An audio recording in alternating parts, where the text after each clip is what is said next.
ஆண்டவராகிய இயேசு கிறிஸ்துவின் நாமத்தினாலே உங்களை மனதார நான் வாழ்த்துகிறேன், வரவேற்கிறேன்.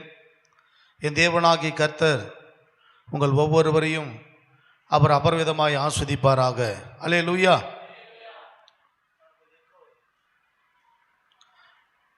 எல்லாம் சந்தோஷமா இருக்கிறீங்களா? சந்தோஷமா இருக்கிறவங்க மாத்திரம் ஒரு அலையில சொல்லுங்க பார்ப்போம். சந்தோஷமா தெரியலையே. அல்லேலூயா, அல்லேலூயா. பக்கத்தில் கரங்களை பிடிச்சி கேளுங்க, என்ன சிஸ்டர் நல்லா இருக்கிறீங்களா, என்ன பிரதர் நல்லா இருக்கிறா, கொஞ்சம் சிரிங்களா. என்ன பணமா காசா? சிரிக்க தானே போறீங்க. அல்லேலூயா. சரி, தேவனுடைய நாமத்திற்கு மகிமை உண்டாகட்டும். கடந்த வாரம் முழுவதும் ரொம்ப அலைச்சல், அநேக காரியங்கள் குடியாத்தில் நடந்து கொண்டிருக்கிற அந்த 3 நாள் கூட்டத்திற்காக அதிகமாய் பிரயாணம் பண்ண வேண்டியதாக இருந்தது, உழைக்க வேண்டியதாக இருந்தது. அதோட இன்சார்ஜ் எல்லாம், அந்த பண இன்சார்ஜ் மொத்தமே என்கிட்ட தான் கொடுத்தாங்க. அது என்ன தெரில, இந்த 2-3 வருஷமாக எல்லாமே நீயே பார்த்துக்க, எல்லாம் ஒரு மனமாக சொல்லிடுறாங்க. பாஸ்டர்கிட்ட கொடுத்துடலாம், அவருக்கு நிறைய அனுபவம் இருக்குது, அவர் கரெக்டாக பண்ணுவார் அப்படின்னு அவங்க மேலே வச்சு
எல்லாம் ஆகும் அப்படின்னு சொல்லி நம்ம பார்த்தோம். எதெல்லாம் ஆகும், எப்படி ஆகும் என்று பார்த்தோம். அவருடைய கரத்தினால் ஆகும், அவருடைய ஆவினால் ஆகும், அவராலே ஆகும் அப்படின்னு சொல்லி பல காரியத்தை நம்ம பார்த்தோம்.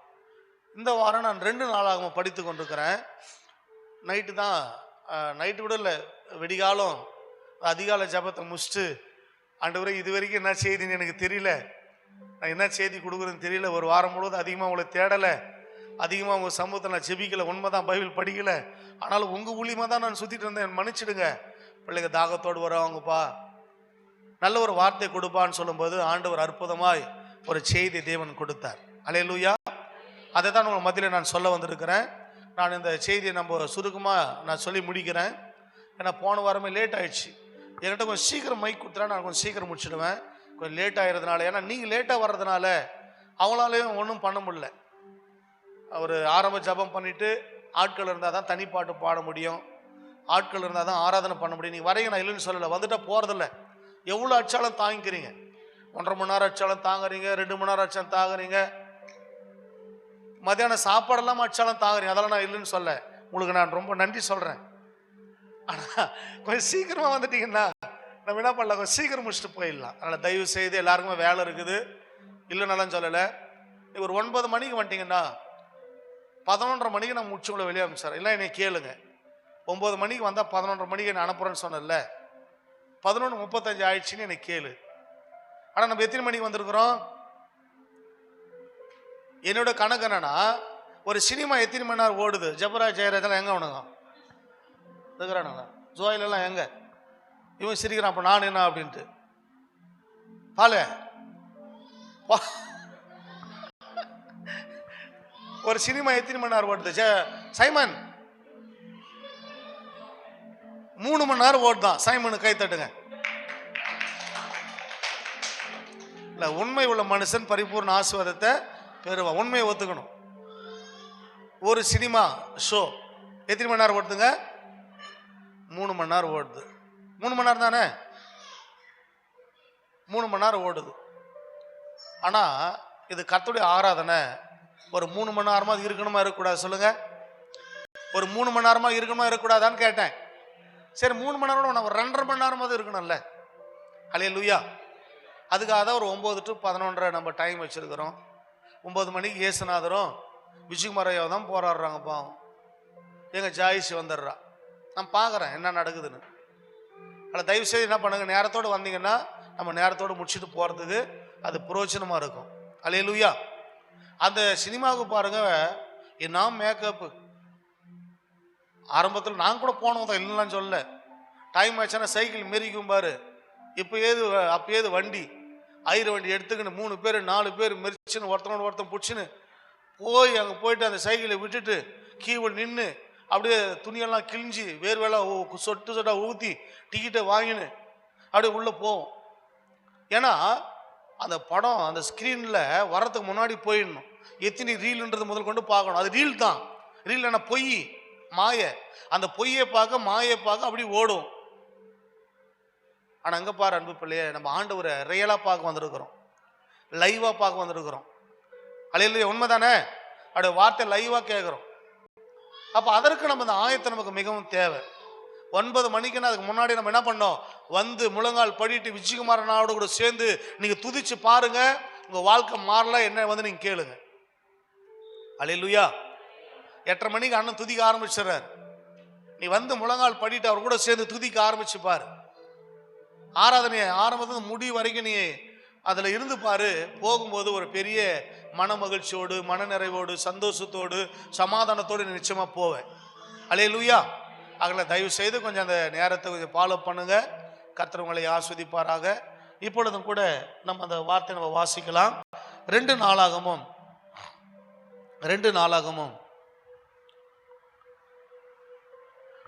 13ஆம் அதிகாரம் 18வது வசனத்தை நம்ம வாசிப்போம். அப்படியே இஸ்ரவேல் புத்திரர் அக்காலத்திலே தாழ்த்தப்பட்டார்கள். யூதா புத்திரரோ தங்கள் பிதாக்களின் தேவனாகிய கர்த்தரை சார்ந்து கொண்டதினால் மேற்கொண்டார்கள். கண்களை மூடி நாம் ஜெபிப்போம். நல்ல பிதாவே, இந்த ஆசீர்வதிக்கப்பட்டதான இந்த காலை வேளைக்காக உமக்கு நன்றி செலுத்துகிறோம். கர்த்தர் நல்லவர், நன்மைகளை செய்கிறவர். நீர் அனுதினமும் எங்களை விசாரிக்கிற தெய்வமாய் நீர் இருக்கிறபடினால் உமக்கு நன்றி செலுத்துகிறோம். கர்த்தாவே, கடந்த நாட்களிலே எங்களோடு கூட இருந்து நீர் எங்களை பாதுகாத்து வழி நடத்தினதற்காக உமக்கு நன்றி செலுத்துகிறோம். தகப்பனே, உம்முடைய சமூகத்தில் உம்முடைய பிள்ளைகளாக நாங்கள் உம்மை பார்க்க, உம்முடைய சத்தத்தை கேட்க, உம்மை ஆராதிக்க, உம்மை தொழுது கொள்ள, உம்முடையத்தில் அன்பு கூற, உமக்கு ஆண்டவரை காணிக்கைகளை படைக்க நாங்கள் வந்திருக்கிறோம். கர்த்தர் எங்களோடு கூட இருந்து எங்களை நீங்கள் அற்புதமாய் நடத்தும் ஆண்டவரே. நீங்கள் அப்படி நடத்துவதற்காக உமக்கு நன்றி. இயேசுவின் நாமத்தில் ஜெபிக்கிறோம் பிதாவே, ஆமென். அல்லேலூயா. ஆண்டவரும் அருமை இரட்சகரும் ஆகிய இயேசு கிறிஸ்துவின் ஈடு இணையற்ற நாமத்தினாலே இந்த பரிசுத்த ஓய்வு நாள் ஆராதனைக்கு வந்திருக்கிறோம் யாவரையும் ஊழியக்காரனாய் மனதார நாங்கள் வாழ்த்துகிறேன், வரவேற்கிறேன். கர்த்தர் தாமே உங்களை சகலத்திலையும் தேவன் ஆசீர்வதிப்பாராக. அல்லேலூயா. வாசிக்கப்பட்ட வசனம் என்ன சொல்லுது அப்படின்னு தயவுசெய்து நீங்கள் திரும்பவும் வாசிக்கும் போது உங்கள் வேத புத்தகத்தை திறந்து நீங்கள் செவி கொடுத்து கேளுங்க. 2 நாளாகமத்தின் புஸ்தகம் 13ஆம் அதிகாரம் 18வது வசனத்தை நம்ம வாசிக்க கேட்போம். அப்படியே இஸ்ரவேல் புத்திரர் அக்காலத்திலே தாழ்த்தப்பட்டார்கள். யூதா புத்திரரோ தங்கள் பிதாக்களின் தேவனாகிய கர்த்தரை சார்ந்து கொண்டதினால் மேற்கொண்டார்கள். இங்க ரெண்டு குடும்பத்தை குறித்து சொல்லப்பட்டிருக்கிறது, ரெண்டு வீட்டாரை குறித்து சொல்லப்பட்டிருக்கிறது நம்ம பார்க்கிறோம். சொல்லுங்க, யார் யார் சொல்லுங்க பார்க்கலாம். இஸ்ரவேல் புத்திரரும் யூதா புத்திரரும் சொல்லப்பட்டிருக்கிறது. கொஞ்சம் கவனிங்க. இந்த இஸ்ரவேல் புத்திரர் யார், யூதா புத்திரர் யார்? சொல்லுங்க. அங்க என்ன சொல்லப்பட்டிருக்குது? அப்படிதான் போட்டிருக்குது. இஸ்ரவேல் புத்திரருக்கும் யூதா புத்திரருக்கும் ஒரு யுத்தம் உண்டானது என்று சொல்லி அங்க போட்டிருக்க நம்ம பார்க்கிறோம். இந்த யூத புத்திரர்கள் யார், இந்த இஸ்ரவேல் புத்திரர்கள் யார்? சொல்லுங்க பார்க்கலாம். என்னங்க முழிக்கிறீங்க? சரி கவனிங்க, நீ சொல்ல மாட்டீங்க, டைம் ஆகுது. எல்லாருமே ஒரு குடும்பத்து பிள்ளைகள் தான். கரங்களை தட்டி தேவ நாமத்தை மகிமைப்படுத்துங்க.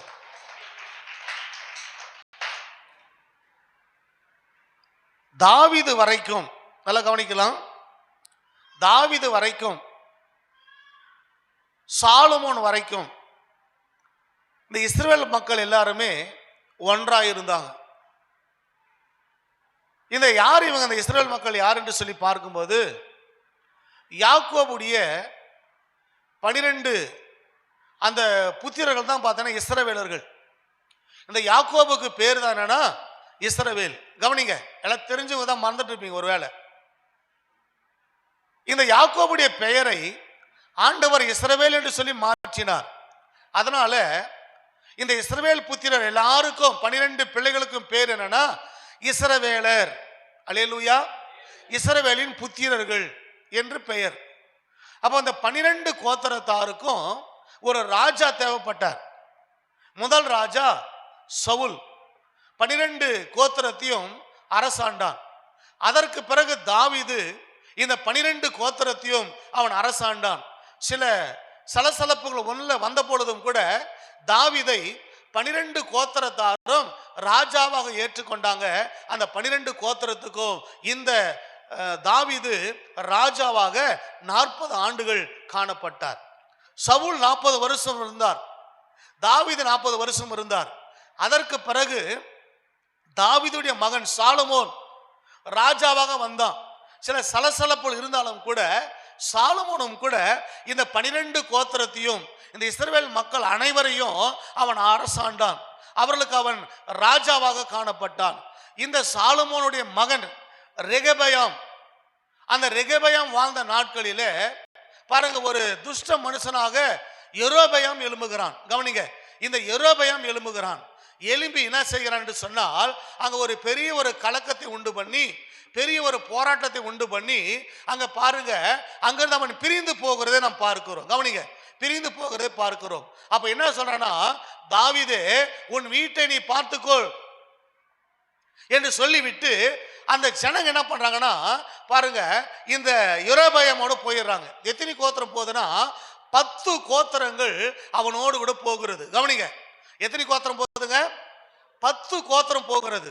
யாருக்கிட்ட இருந்துன்னா பாருங்க, சவுலு, தாவீது, சாலமோனு, அதுகளோட மகனாகிய ரெகபெயாம், இவங்க தான் தொடர்ந்து இந்த இஸ்ரவேல் மக்களை வழிநடத்தி வராங்க. ஆனா இங்க என்ன நடக்குது பாருங்க, இந்த யெரொபெயாமை பாருங்க எல்லாரும் ராஜாவாக்கி அவனுக்கு பின்னாடி போயிட்டாங்க. எத்தனை கோத்திரம் போகுதுன்னா 10 கோத்திரங்கள் போகிறது. எத்தனை கோத்திரம் போகுது சொல்லுங்க பார்க்கலாம்?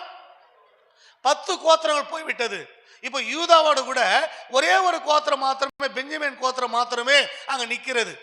அப்ப இந்த 2 கோத்திரங்கள் மாத்திரமே என்ன கோத்திரமா நிக்கப்படுகிறதுனா யூதா கோத்திரமா நிற்கப்படுகிறது. கவனிங்க, என்ன கோத்திரமா நிக்கப்படுதுங்க? யூதா கோத்திரமா நிக்கப்படுகிறது. அப்ப இந்த இஸ்ரவேலர்கள் எல்லாம் என்ன பண்ணிட்டாங்கன்னா தனியா போயிட்டாங்க. கவனிங்க, இப்ப இதுல இருந்து உங்களுக்கு செய்தி விளங்குதா? அதுல எதனா டவுட் எதனா வருதா? ஏன்னா யூதா குடும்பத்தார் யாரு, இஸ்ரவேல் குடும்பத்தார் யாருன்னு நீ தெரிஞ்சுக்கிறதுக்காக நான் உங்களுக்கு சொல்றேன். இப்ப என்ன நடக்குது அப்படின்னா, இந்த யூதர்கள், யூதா குடும்பத்தார் என்ன பண்றாங்கன்னா கர்த்தரை மாத்திரமே நம்புறாங்க, கர்த்தரை மாத்திரமே வணங்குறாங்க, கர்த்தருக்காக மாத்திரமே ஊழியம் செய்யறாங்க. நீ அதை பற்றினா தெரியும். அவங்க தவறாம ஆராதனை செய்கிறாங்க, தவறாம பலியிடுறாங்க, அவங்களோடு கூட ஆசாரிகள் இருக்கிறாங்க, லேவியர் இருக்கிறாங்க, நியாயப்பிரமாணத்தை கடைப்பிடிக்கிறாங்க, கட்டளையும் கற்பனைகளையும் அவங்க கடைப்பிடித்து நடக்கிறாங்க. ஆனால் இவளை விட்டு பிரிந்து போன அந்த இஸ்ரவேல் என்ன செய்யறாங்க அப்படின்னா, விக்கிரக ஆராதனைக்கு அடிமைப்பட்டு போறாங்க. ஈனமானவர்களை, தகுதி அற்றவர்களை ஆசாரியனாக நியமித்து அவர்களை அங்கீகரித்துக் கொள்கிறார்கள். கவனிங்க அன்பு பிள்ளையே, தேவனால் அபிஷேகம் பண்ணப்பட்ட ஆசாரியர்கள், தேவனால் அபிஷேகம் பண்ணப்பட்ட லேவியர்கள், தேவனால் தெரிந்து கொள்ளப்பட்ட ஜனங்கள் எங்க இருக்கிறார்களா? யூத தேசத்தில் இருக்கிறாங்க, யூத மக்களாய் காணப்படுகிறாங்க. ஆனா இவர்கள் பாருங்க, இந்த இஸ்ரவேல் மக்கள் என்ன செய்யறாங்கன்னா, விக்கிரகத்தை செய்து பலிப்பீடங்களை கட்டி அந்த விக்கிரகத்துக்கு ஆராதனை செய்து அந்த விக்கிரகத்துக்கு பலி செய்து அதற்கு ஈனமான சொல்லப்பட்டிருக்கோம், ஈனமானவர்களை, தகுதியற்றவர்களை, பரிசுத்தம் இல்லாதவர்களை, அற்பமானவர்களை ஆசாரியர்களாக, லேவியர்களாக மாற்றி அவங்களை ஆண்டவரை ஆராதிக்க செய்கிறாங்க. இது கர்த்தருடைய பார்வையில பெரிய ஒரு பாவமாய் காணப்பட்டது, பெரிய ஒரு பாவமாய் காணப்பட்டது. இந்த யூத ஜனங்கள் ஆண்டவரை சார்ந்து கொண்ட, அதான் வசனம் பார்க்க போறோம். இந்த யூத ஜனங்கள் இப்ப வாசிங்க 18 உங்களுக்கு புரியும். அப்படியே இஸ்ரவேல் புத்திரர் அக்காலத்திலே தாழ்த்தப்பட்டார்கள், யூத புத்திரரோ தங்கள் பிதாக்களின் தேவனாகிய கர்த்தரை சார்ந்து கொண்டபடியினாலே மேற்கொண்டார்கள். இப்ப புரியுது? கரங்களை தட்டி கர்த்தர் நாமத்தை மகிமைப்படுத்துங்க. விளங்கச்சா நான் சொல்றது? புரிஞ்சுச்சா? ஒரு குடும்பத்து பிள்ளைகளா இருந்தாங்க, 12 பிள்ளைங்க. அந்த 12 கோத்திரத்தையும் சவுல் ராஜாவாக அரசாண்டான், தாவீது ராஜாவாக அரசாண்டான், சாலமோன் ராஜாவாக அரசாண்டான். அவளை யாருமே அசைத்து பார்க்க முடியல. அவ்வளவு ஒரு பலசாலிகளா இருந்தாங்க, அவ்வளவு ஒரு பராக்கிரமசாலி இருந்தாங்க. தேவன் அவர்களையும் அந்த தேசத்தையும் பாதுகாத்தார், பராமரித்தார், போஷித்தார், அற்புதமாய் அவளை வழி நடத்தினார். ஆனால் இந்த இஸ்ரவேல் மக்கள் கலகம் பண்ணி, இஸ்ரவேல் மக்கள் போராட்டம் பண்ணி இந்த ஜனங்களை பிரித்து விட்டார்கள். பிரித்து இஸ்ரவேலர் என்று சொல்லி ஒரு கூட்டம் தனியாய் போய்விட்டது, யூதர் என்று சொல்லி ஒரு கூட்டம் தனியாய் நின்று விட்டது. பிரிந்து போனவர்கள், நல்ல கவனிங்க, பிரிந்து போனவர்கள் தேவனை ஆராதிக்கவில்லை, பிரிந்து போனவர்கள் தேவனை தொழுது கொள்ளவில்லை, பிரிந்து போனவர்கள் தேவனுக்கு பலி செலுத்தவில்லை, பிரிந்து போனவர்கள் தேவனுடைய நியாயப்பிரமாணத்தை கை கொள்ளவில்லை, பிரிந்து போனவர்கள் தேவனுக்கு பிரியமாய் வாழவில்லை, பிரிந்து போனவர்கள் தேவனை கோபமூட்டினார்கள், தேவனை எரிச்சல் மூட்டினார்கள், தேவனுக்கு அருவருப்பான காரியங்களை செய்தார்கள். தேவன் வெறுக்கிற எல்லா பாவமும் அவங்களுக்குள் காணப்பட்டது. ஏன்னா அவங்க பலி செலுத்தினது தேவனுக்கு அல்ல, விக்கிரகத்துக்கு. அவங்க வணங்கினது தேவனை அல்ல, விக்கிரகத்தை. அவங்க ஆராதித்தது தேவனை அல்ல, விக்கிரகத்தை. அவங்க வாழ்ந்தது தேவனுக்காக அல்ல, விக்கிரகத்துக்காக. அந்த ஆசாரியர்கள் யார்? இங்க பாருங்க, யூதர்கள் இடத்துல அந்த நாட்களிலே யார் ஆசாரியனா வர வேண்டும் என்றால், லேவி கோத்திரத்தான் மாத்திரம்தான் ஆசாரியனாக வர வேண்டும். அவன் மாத்திரமே லேவியனாய் வர வேண்டும். அவனை மாத்திரமே ஆண்டவர் தெரிந்து கொண்டார், அவனை மாத்திரமே ஆண்டவர் அழைத்தார், அவனை மாத்திரமே ஆண்டவர் அபிஷேகம் பண்ணார், அவனை ஒருவனை மாத்திரமே அங்கீகரித்து அவனுக்கு ஊழியத்தை செய்ய வைத்தார். அதை ஜனங்கள் அங்கீகரித்தாங்க, அதை ராஜாக்கள் அங்கீகரித்தாங்க. ஆனா இவன் பாருங்க, இந்த எரோபெயாம் பாருங்க, விக்கிரகத்தை வணங்க வச்சான். நல்லா கவனிங்க, விக்கிரகத்துக்கு பலி செலுத்த வச்சான், விக்கிரகத்தை நமஸ்கரிக்க வச்சான், விக்கிரகத்தை ஆராதிக்க வச்சான். அழைப்பு இல்லாதவர்களை ஆசாரியனை மாற்றினான், அபிஷேகம் இல்லாதவர்களை ஆசாரியனை மாற்றினான். தேவனுக்கு பிரியமில்லாத, பரிசுத்தம் இல்லாதவர்களை ஆசாரியனை வைத்து ஜனங்கள் பாவம் செய்வதற்கு, ஜனங்கள் தேவனை விட்டு வழி விலகி போவதற்கு, ஜனங்கள் விக்கிரக ஆராதனை செய்வதற்கு, ஜனங்கள் ஆண்டவருக்கு அருவருப்பாய் மாறுவதற்கு இவன் காரணமாய் மாறிவிட்டான். இன்னைக்கு தேவ ஜனமே, தேவனுடைய பிள்ளைகளே, இந்த வார்த்தை நல்லா கவனிங்க. நம்ம எந்த கூட்டத்தில் இருக்கிறோம்? யூத கூட்டத்தில் இருக்கிறோமா, இஸ்ரவேல் கூட்டத்தில் இருக்கிறோமா? நமக்கு கொடுக்கப்பட்ட ஆசாரியன் தேவனால் அழைக்கப்பட்டவனா, தேவனால் அபிஷேகம் பண்ணப்பட்டவனா, தேவனுக்கு பிரியமானவனா, தேவனுடைய சத்தியத்தை போதிக்கிறவனா, தேவனுடைய வழியில நடத்துகிறவனா? இல்லாவிட்டால் அழைப்பு பெறாம, அபிஷேகம் பெறாம, தேவனுக்கு பிரியமா இல்லாம ஜனங்களை தவறான வழியில நடத்துகிறவனா, விக்கிரக ஆராதனை செய்ய வைக்கிறவனா, பாவத்தில் வேலை செய்கிறவனா, துன்மார்க்கமா வாழ்வதற்கு வழிவாசலை திறக்கிறவனா என்பதை நீங்கள் மாத்திரமல்ல, எல்லா கிறிஸ்தவர்களும் உணர்ந்து செயல்பட வேண்டும். அல்லேலூயா, அல்லேலூயா. ஒருவேளை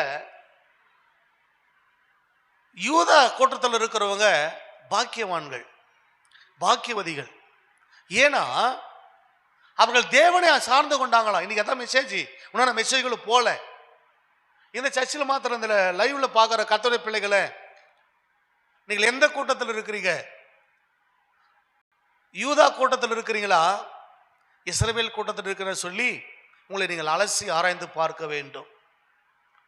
தேவனால் அங்கீகரிக்கப்பட்ட ஊழியமா, தேவனால் அங்கீகரிக்கப்பட்ட ஊழியக்காரரா, தேவனால் அழைக்கப்பட்ட ஊழியக்காரரா, தேவனால் அபிஷேகம் பண்ணப்பட்ட ஊழியக்காரரா என்பதை அலசி ஆராய்ந்து பார்த்து அந்த கூட்டத்துக்குள் இருந்தாதான் நீங்கள் தேவனுக்கு பிரியமா வாழ முடியும், தேவனுக்கு சாட்சியா வாழ முடியும், தேவ சித்தத்தை நிறைவேற்ற முடியும்.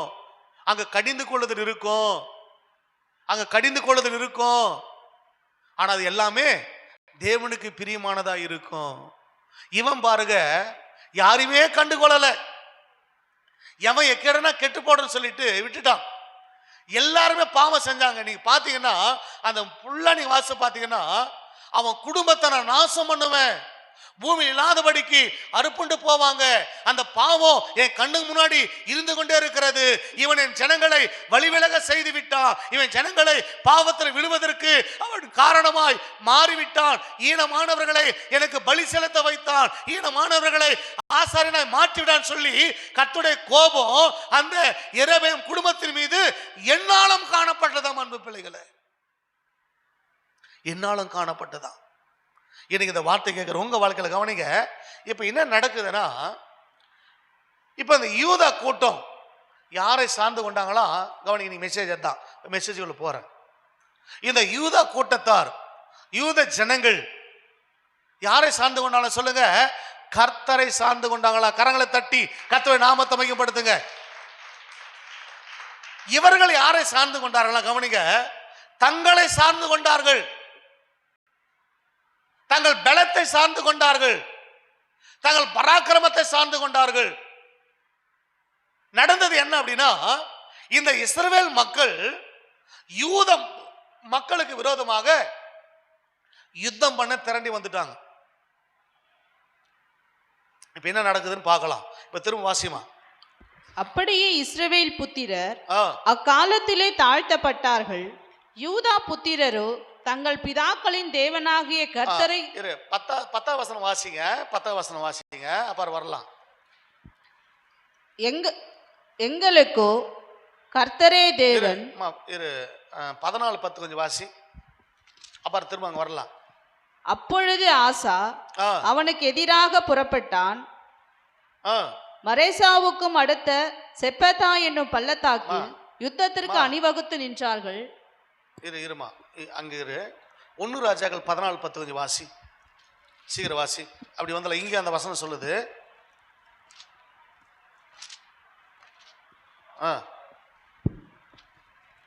ஆகையால் இதோ நான் யெரொபெயாமுடைய வீட்டின் மேல் பொல்லாப்பை வரப்பண்ணி யெரொபெயாமுக்கு சுவர் மேல் நீர்விடும் ஒரு நாய் முதலாய் இராதபடிக்கு. 9 கூட வாசி மதன, 9 கூட வாசி.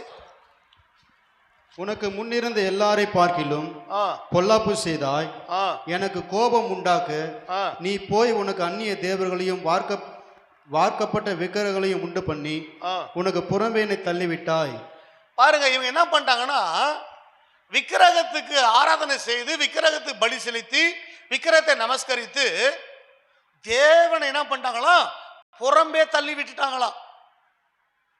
தேவன் என்ன பண்ணிட்டாங்க, புறம்பே தள்ளி விட்டுட்டாங்க. தேவனை அவங்க நம்பவில்லை, தேவனை விசுவாசிக்கவில்லை, தேவனை தேடவில்லை, தேவனுக்கு பிரியமானதை அவங்க செய்யவில்லை. அவங்க மனம் போன போக்கில வாழ்ந்து கொண்டிருந்தாங்க.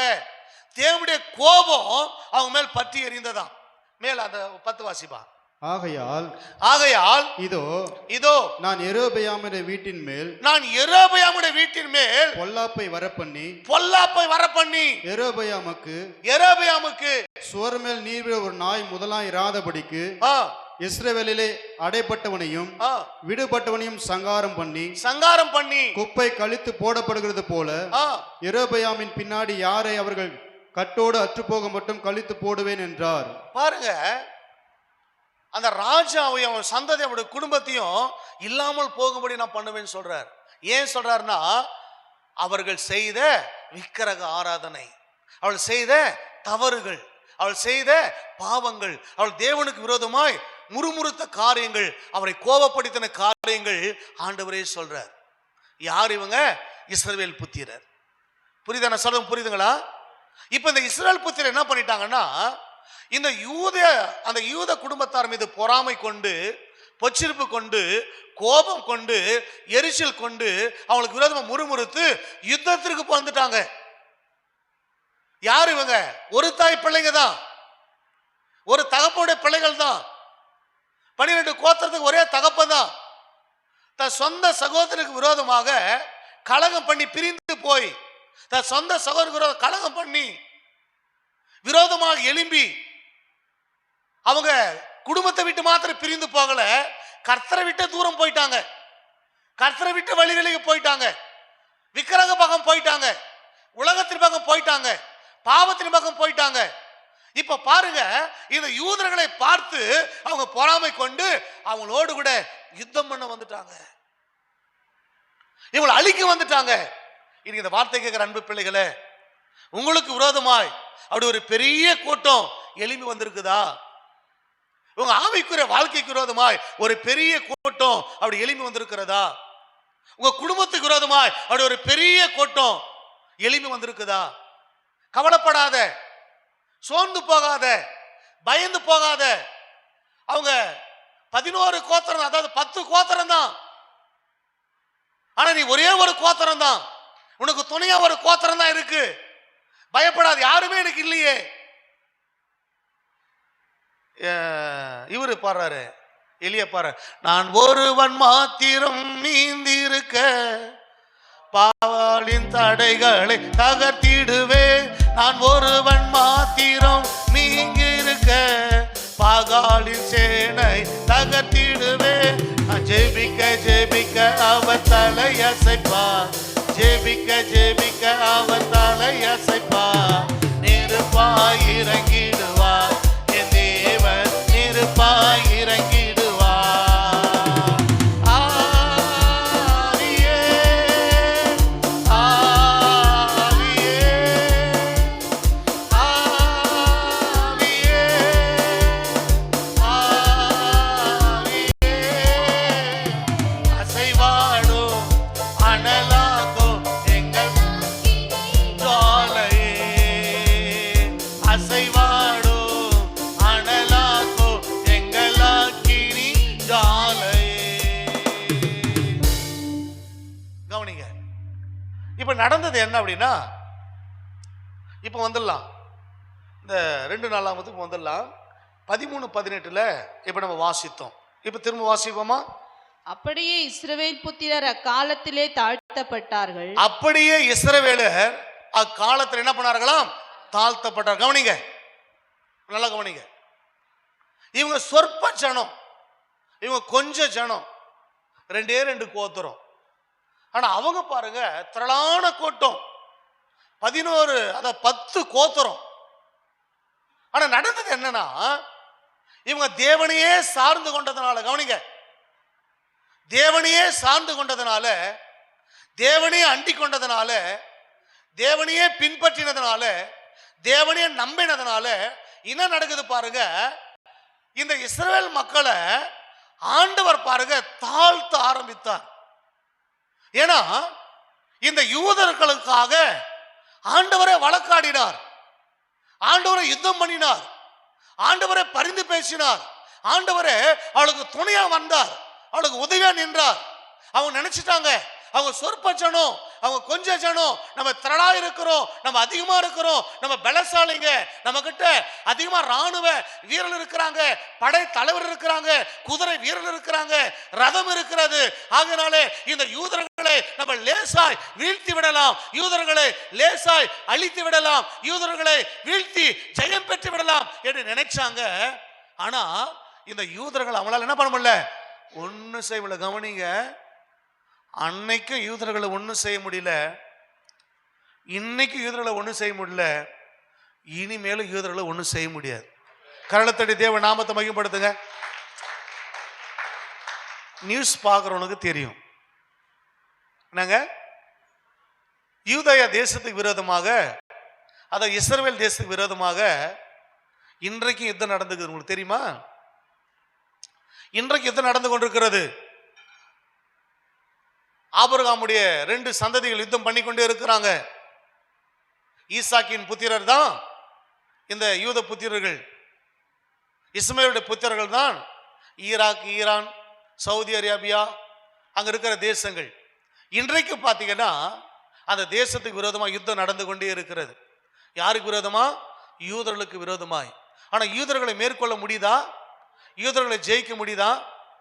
யூதர்களை ஏதாவது அழிக்க முடியுதா? முடியல அன்பு, அழிக்கவே முடியாதுங்க, அழிக்க முடியாது. ஏன்னா அது தேவனால் அங்கீகரிக்கப்பட்ட ஒரு கோத்திரம். அந்த கோத்திரத்தை தான் யார் பிறந்தாருங்க? நம்முடைய ஆண்டவராகிய இயேசு கிறிஸ்து பிறந்தார். கரண தட்டி தேவ நாமத்தை மகிமைப்படுத்த உற்சாகமாய். அப்ப அந்த யூத கோத்திரத்துல தான் இயேசு பிறந்தாருங்க, இஸ்ரவேல் கோத்திரத்துல பிறக்கல. ஏன்னா அவங்க தேவனை விட்டு என்ன பண்ணிட்டாங்க? தூரம் போயிட்டாங்க, தேவனை விட்டு வழி விலகி போயிட்டாங்க, தேவனுக்கு அருவருப்பானதை செஞ்சிட்டாங்க, விக்கிரகத்துக்கு அடிமையாயிட்டாங்க. அதனால அந்த ஜனங்களை ஆண்டவர் பாருங்க வெறுத்தாரு, கோபம் கொண்டாரு. ஆனா இந்த யூதர்களுக்குள்ள ஒரு சில தவறுகள் காணப்பட்டாலும், ஒரு சில குறைபாடுகள் காணப்பட்டாலும், ஒரு சில காரியங்கள் ஆண்டவருக்கு விரோதமாக இருந்தாலும் இவர்கள் தேவனை விடவில்லை, தேவனை சார்ந்து கொண்டாங்க, தேவனை ஆராதித்தாங்க, தேவனை தொழுது கொண்டாங்க, தேவனை நமஸ்கரித்தாங்க, தேவனுக்கு பலி செலுத்தினாங்க, தேவனுக்காக பக்தி வைராகமாய் அவங்க வாழ்ந்தாங்க. அந்த சந்ததியில தான் நம்முடைய ஆண்டவராகிய இயேசு கிறிஸ்து பிறந்தாருங்க. அந்த சந்ததியிலிருந்து வெளிப்பட்டாருங்க, அந்த சந்ததியை கனப்படுத்தினாருங்க, அந்த சந்ததியை மேன்மைப்படுத்தினாருங்க, அந்த சந்ததியை உயர்த்தினாருங்க, அந்த சந்ததியை எல்லா சந்ததியை காட்டிலும் கனமுள்ள ஒரு சந்ததியாய் கர்த்தர் மாற்றினார். கரங்களை தட்டி தேவ நாமத்தை மகிமைப்படுத்துங்க. இதோட ரகசியம் என்னன்னா, யூத கோத்திரத்தில் இருந்தேனா உனக்குள்ளிருந்து இயேசு வெளிப்படுவார். கரணத்தடி தேவ நாமத்தை மகிமைப்படுத்துங்க. விளங்க தானே சொல்றது? நான் சொல்றது உங்களுக்கு புரியுதா? எப்படி அந்த யூத கோத்திரத்திலிருந்து இயேசு பிறந்து வெளிப்பட்டாரோ அதே வண்ணமாக நீங்கள் இந்த யூத கோத்திரத்துக்குள் இருந்தீங்கன்னா, இஸ்ரவேலர்கள் வந்து தேவனை விட்டு பிரிந்து போனாங்க, கலகம் பண்ணி பிரிந்து போனாங்க, விக்கிரகத்தை பிரிந்து போனாங்க. அந்த கூட்டத்தை நான் சொல்லல, யூத கூட்டத்தில் இருப்பில்லானால் நல்லா கவனிங்க, உங்க மூலியமாக, உங்க வார்த்தையின் மூலியமாக, உங்க செயல்கள் மூலியமாக, உங்க கிரியைகள் மூலியமாக, உங்க பேச்சு மூலியமாக, உங்க ஊழியத்தின் மூலியமாக, உங்க ஜீவித்தின் மூலியமாக இயேசு உனக்குள்ளிருந்து வெளிப்படுவார். கரலை தட்டி தேவ நாமத்தை மகிமைப்படுத்து உற்சாகமாய். மாறாக நம்ம யூத கூட்டத்தில் இல்லாம கலகம் பண்ணின, பிரிந்து போன, யுத்தம் பண்ணின, தேவனுக்கு விரோதமா செயல்பட்ட அந்த கூட்டத்தில் இருக்கிறவங்களுடைய லைஃப் என்னன்னு படிச்சோம். அவர்கள் மீது என்ன வருமா? தேவ கோபம், சங்காரம், அழிவு, இது வரும் சொல்லப்பட்டிருக்கிறது. ஏன்னா அவங்களுக்குள்ள தேவ நாமம் மகிமைப்படல, அவங்க மூலியமா தேவனுடைய சித்தம் நிறைவேறல, அவங்க மூலியமா தேவ ராஜ்யம் கட்டப்படல. அவங்க தேவனுக்கு அருவருப்பானதை செய்யறாங்க, தேவனுக்கு அருவருப்பானதை ஈடுபடுறாங்க, தேவனுடைய கோபமுடுற காரியம் அவங்களுக்கு இருக்கிறபடினால அந்த கூட்டத்தை ஆண்டவர் வெறுக்கிறார், அந்த கூட்டத்தை ஆண்டவர் அருவருக்கிறார். ஏன்னா ஈனமானவர்கள் ஆசாரிகளாய் அங்க இருக்கிறாங்க, விக்கிரகத்துக்கு பலி செலுத்துறாங்க, உலகத்தோடு கூட ஒத்து போயிட்டாங்க, பாவத்துக்குள்ள விழுந்து கிடக்கிறாங்க. அது நிமித்தமாக அந்த கூட்டத்தின் மீது ஆண்டவருக்கு பிரியமில்லை. அந்த கூட்டத்தை ஆண்டவர் என்ன பண்றாருங்க, அருவருக்கிறார். அன்பு பிள்ளையே, இப்ப இந்த ரெண்டு கூட்டத்துக்கு தான் யுத்தம் வந்துச்சு. ஆனா நடந்தது என்னன்னா, இவர்கள் தங்கள் பலத்தை சார்ந்து கொண்டார்கள். கவனிங்க, இஸ்ரவேலர்கள் தங்கள் பலத்தையும் தங்கள் திறமையும் தங்கள் அனுபவத்தையும் தங்களுடைய படையும் சார்ந்து கம்பீரமா நிற்கிறாங்க, பயங்கரமா நிற்கிறாங்க, கூட்டம் கூடி நிற்கிறாங்க. யாருக்கு விரோதமா? இந்த யூத ஜனங்களுக்கு விரோதமா கூட்டம் கூடி நிற்கிறாங்க. இவங்களுக்கு ஒரு பக்கம் பயம்தான். ஏன்னா அந்த பக்கம் இருக்கிறவங்களாம் யாரு? பலசாலிகள், திறமசாலிகள், அனுபவசாலிகள், யுத்த வீரர்கள், யுத்தத்தை கற்று தேர்ந்தவர்கள், அதில்லாத 10 கோத்திரத்தார், திரள் கூட்டம். ஆனா நம்ப இருக்கிறதோ சொற்ப ஜனங்கள், கொஞ்ச ஜனங்கள். என்ன பண்ண போறோம், எப்படி எதிர்த்து நின்று போராட போறோம், எப்படி ஜெயிக்க போகிறோம், எப்படி மேற்கொள்ள என்ற ஒரு பயம் அவங்களுக்குள்ள இருந்தாலும் அவங்களுக்குள்ள ஒரு நம்பிக்கை இருந்தது, அவளுக்குள்ள ஒரு விசுவாசம் இருந்தது, அவளுக்குள்ள ஒரு தைரியம் இருந்தது. காரணம் என்னன்னா, நான் தேவனுடைய பிள்ளை, நான் தேவனை ஆராதிக்கிற பிள்ளை, நான் தேவனுக்காக வாழுகிற பிள்ளை, நான் தேவனை சார்ந்து கொள்கிற பிள்ளை. என் தேவன் என்னை மறக்க மாட்டாரு, என் தேவன் என்னை கைவிட மாட்டாரு, என் தேவன் என்னோடு கூட இருப்பாரு, என் பட்சத்தில் இருப்பார் என்ற ஒரு நம்பிக்கையில, ஒரு தைரியத்துல அந்த யுத்தத்திற்கு போகிறாங்க. பாருங்க, அவங்க சுயத்தை நம்பி வராங்க, பலத்தை சார்ந்து கொண்டாங்க. ஆனா இவர்களோ யாரை சார்ந்து கொண்டார்களாம்? தேவனை சார்ந்து கொண்டார்கள். இன்னைக்கு கர்த்தருடைய ஜனமே, கர்த்தருடைய பிள்ளைகளே, உனக்கு பிரச்சனை வரும்போது, உனக்கு தேவை வரும் பொழுது, உனக்கு நெருக்கு வரும் பொழுது நீ யாரை சார்ந்து கொள்ளுகிறாய்? யாரை நம்பி இருக்கிறாய்? யாரை அண்டிக் கொள்ளுகிறாய்? யார் மீது உன் விசுவாசத்தை வைக்கிறாய்? யார் உதவி செய்ய சொல்லி நீ தேடி போகிறாய்? யூதர்களை போல நீ கர்த்தரை சார்ந்து கொள்ளுகிறாயா? கர்த்தரை நம்புகிறாயா? கர்த்தரை பின்பற்றுகிறாயா? அவர் அண்டிக் கொள்ளுகிறாயா? இல்லாவிட்டால் மாறாக இஸ்ரவேல் மக்களை போல பலத்தை சார்ந்து கொள்ளுகிறாயா? மனிதர்களை சார்ந்து கொள்ளுகிறாயா? உலகத்தை சார்ந்து கொள்ளுகிறாயா?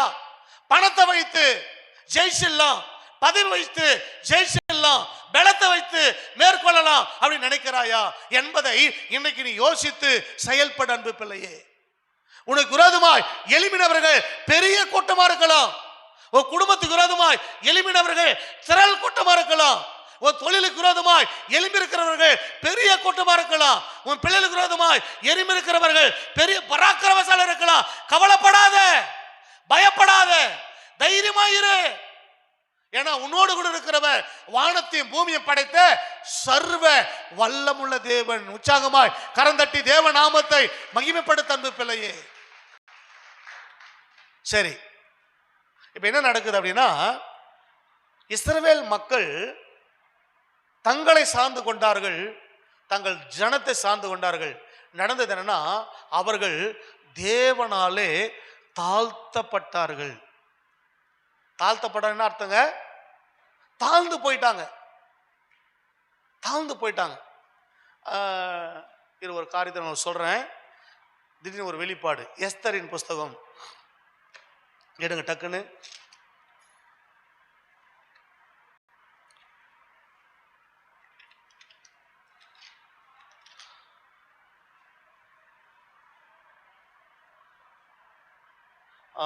ஆறாம் அதிகாரம்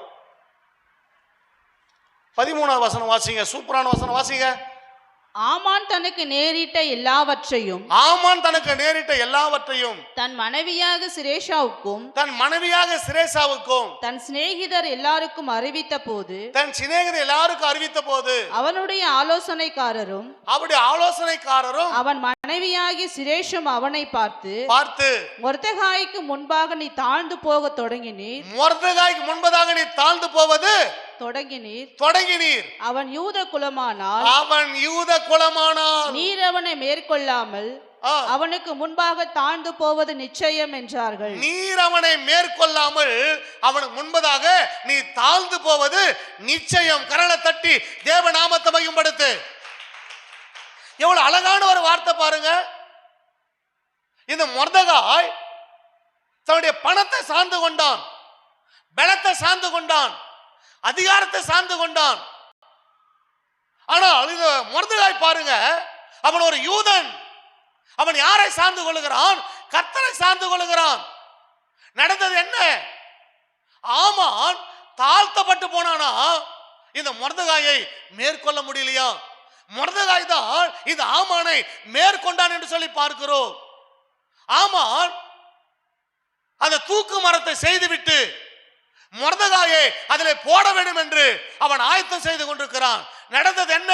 காரியம் மாறுதலாய் முடிந்தது. இந்த மொர்தெகாய் பாருங்க, மேற்கொள்ள முடியாம அவன் செய்த தூக்கு மரத்தில் அவனையே தொங்கும்படி கர்த்தர் செய்தாருங்க. கரலை தட்டி தேவ நாமத்தை மகிமைப்படுத்துங்க. உனக்கு விரோதமா குழி வெட்டுறாங்களா? பைபிள் என்ன சொல்ல தெரியுமா? அவன் வெட்டின குழியிலே சொல்லுங்க, சொல்ல மாட்டேங்கிறீங்களே, அவர்களே விழுவார்களா. அல்லேலூயா. உன்னை யார் கெடுக்க நினைக்கிறாங்களோ அவங்க கெட்டு போயிடுவாங்க. உன்னை யார் அழிக்க நினைக்கிறாங்களோ அவங்க அழிஞ்சு போயிடுவாங்க. யாரெல்லாம் உனக்கு விரோதமா எழும்பி உன் மேல வீண் பழி போடுறாங்களோ அவங்க மேல உண்மையாக வீண் பழி வரும், நிச்சயமா வரும். நீ பயப்பட தேவையில்ல. ஏன்னா நீ யூத குலமானால் உனக்கு விரோதமாக எழும்பியிருக்கிற ஆமான்கள் வீழ்ச்சி அடைய போவது நிச்சயம். உன் பிள்ளைகள் யூத குலமானால் உன் பிள்ளைகளுக்கு விரோதமாக எழும்பியிருக்கிற ஆமான்கள் இல்லாமல் போக போவது நிச்சயம். நீ யூத குலமானால் உன் வியாபாரத்துக்கு விரோதமாய் எழும்பியிருக்கிறவர்கள் இல்லாமல் போவது நிச்சயம். உன் ஆவிக்குரிய வாழ்க்கைக்கு விரோதமான எழும்பி இருக்கலாம். ஆனால் நீ யூத குலமானால் அவர்கள் விழுந்து போவது, அவங்க தாழ்த்தப்பட்டு போவது நிச்சயம். அவங்க எல்லாருமே என்ன பண்ணுவ? மேற்கொள்ளுவ. எல்லாரும் சொல்றாங்க பாருங்க, அவன் யூத குலமானால் நீ தாழ்ந்தப்பட்டு போவது நிச்சயம். அவனை உன்னால என்ன பண்ண முடியாதுங்க, மேற்கொள்ள முடியாது. ஏங்கன்னா யூதா அப்படின்னா தெரியுமா? பேர் என்ன தெரியுமா? யூதா என்ன தெரியுமா? துதி. கரங்களை தட்டி தேவ நாமத்தை மகிமைப்படுத்துங்க. உற்சாகமாய். இந்த யூதா என்ற பெயருக்கு அர்த்தம் என்னன்னா துதி. தேவனை துதிக்கிறவர்கள், தேவனை பாடுகிறவர்கள், தேவனை ஆராதிக்கிறவர்கள், தேவனை தொழுது கொள்ளுகிறவர்கள், தேவனை நமஸ்கரிக்கிறவர்கள். யூதான சாதாரணமான ஒரு காரியம் அல்ல. அப்படியானால் இன்றைக்கு நீ உனக்கு விரோதமாய் ஆமான் எழும்பிட்டானா? உனக்கு விரோதமாய் இஸ்ரவேல் ஒரு கூட்டம் எழும்பிச்சா? உனக்கு விரோதமாய் சத்துருக்கள் கூட்டம் எழும்பி விட்டார்களா? உனக்கு விரோதமாய் சுற்றி இருக்கிற பகைஞர்கள் எழும்பி விட்டார்களா? நீ கவலைப்படாத. நீ யார்? நீ துதி.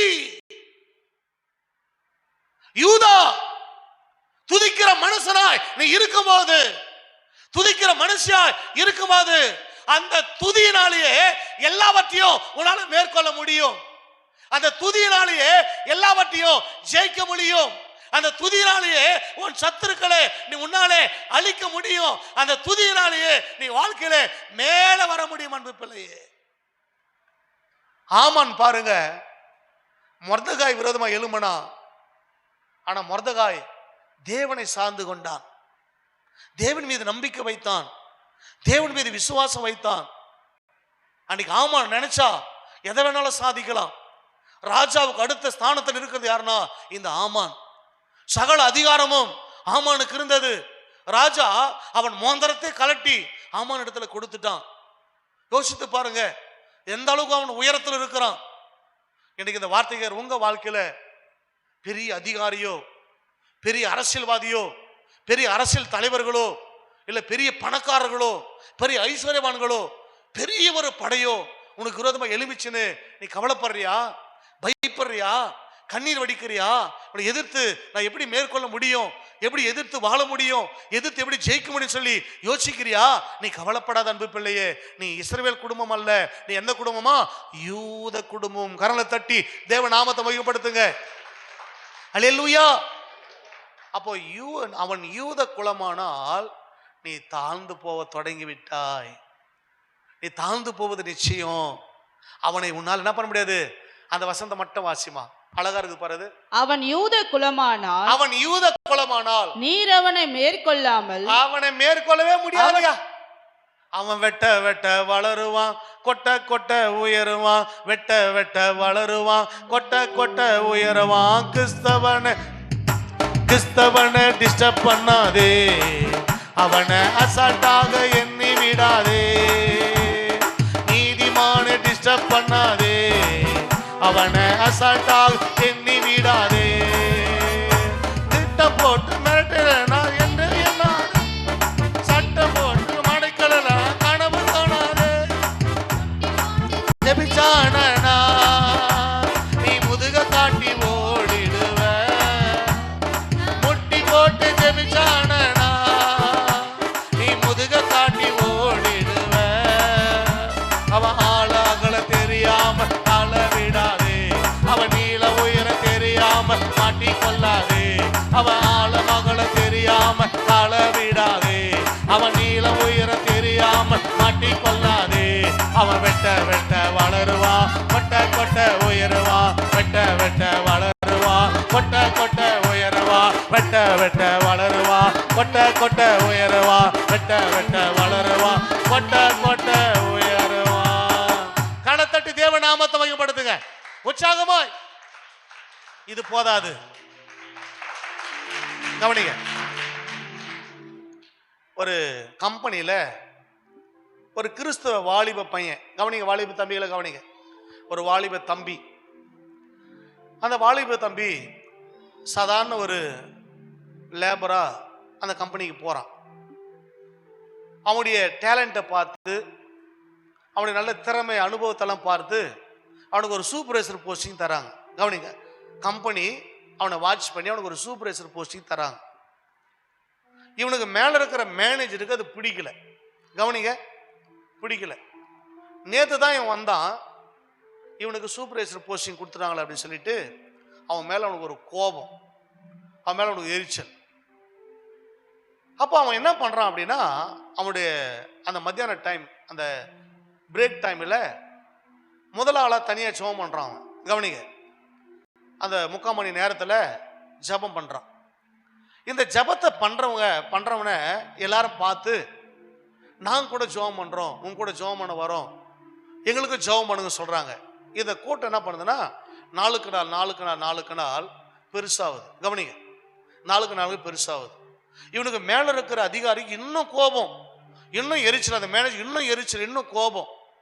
இவன் சூப்பர்வைசராக வந்ததும் இல்லாமல் இவனுக்குள்ள இருக்கிற அந்த ஜனங்களெல்லாம் வைத்து இந்த மத்தியானத்தில் இவன் ஜெப கூட்டம் நடத்துறானே அப்படின்னு சொல்லி இவனுக்கு பயங்கரமான கோபம்.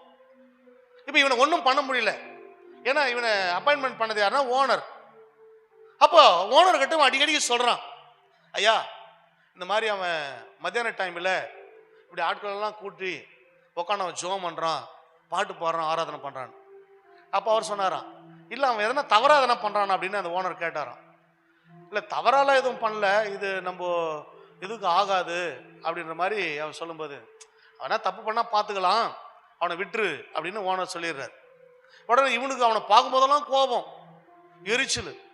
ஏன்னா இப்போ அவன் ஜெபம் பண்ணுறதுனால அநேகருக்கு நன்மையானது நடக்குது. அவனுக்கு மேனேஜரை விட அவனுக்கு அங்கே மதிப்பு கூடிடுச்சு, மரியாதை கூடிடுச்சு, கௌரவம் கூடிடுச்சு. அப்போ எப்படியாவது இந்த ஓனர்கிட்ட இவனை மாட்டி விட்டுறணும்னு சொல்லிட்டு பாருங்க என்ன பண்ணுறான் இவனா, ஒரு பெரிய ஒரு வேலையை அவன்கிட்ட கொடுத்து இவன் தவறு செய்யாதவனை தவறு செஞ்ச மாதிரி கணக்கு போட்டு ஓனர்கிட்ட மாட்டி விட்டுறான். ஐயா இந்த மாதிரி ஆயிடுச்சு ஐயா அப்படின்னு சொல்லிட்டு மாட்டி விட்டுறான். அப்போ அவன் போய் சொல்கிறான், ஐயா எனக்கு இதுக்கு எந்த சம்மந்தமும் கிடையாது, அவர் கொடுத்ததை நான் கரெக்டாக செஞ்சேன் அப்படின்னு சொல்லும் பொழுது ஓனர் அதை செக் பண்ணி பார்க்குறாரு. செக் பண்ணி பார்த்துட்டு அதுக்கு பிறகு பாருங்க அந்த மேனேஜரை அழைச்சி இவனையும் அழைச்சி விசாரிக்கிறாங்க.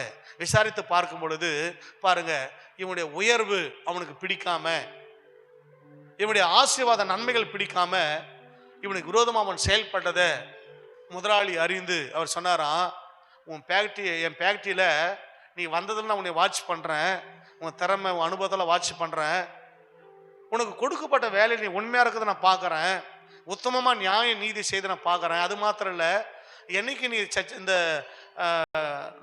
மத்தியத்தில் இந்த ஃபேக்ட்ரியில் ஜெபத்தை ஆரம்பிச்சியோ அப்போதுலேருந்து ஃபேக்ட்ரியில் ஒரு சமாதானம் இருக்கிறத நான் பார்க்குறேன். அநேகருக்கு பார்த்தீங்கன்னா உண்மை உத்தமாக இருக்கிறத நான் பார்க்குறேன். இந்த ஃபேக்ட்ரியோட வளர்ச்சியை நான் பார்க்குறேன். ஆனால் இவன் தான் உனக்கு விரோதமா என்ன பண்ணுறான், எனக்கு தினமும் ஏதோ ஒன்று சொல்லி கொண்டு நான் அறிஞ்சுக்கினேன். ஆகினால இனிமேல் இவன் மேனேஜர் கிடையாது. யார் தான் மேனேஜரு?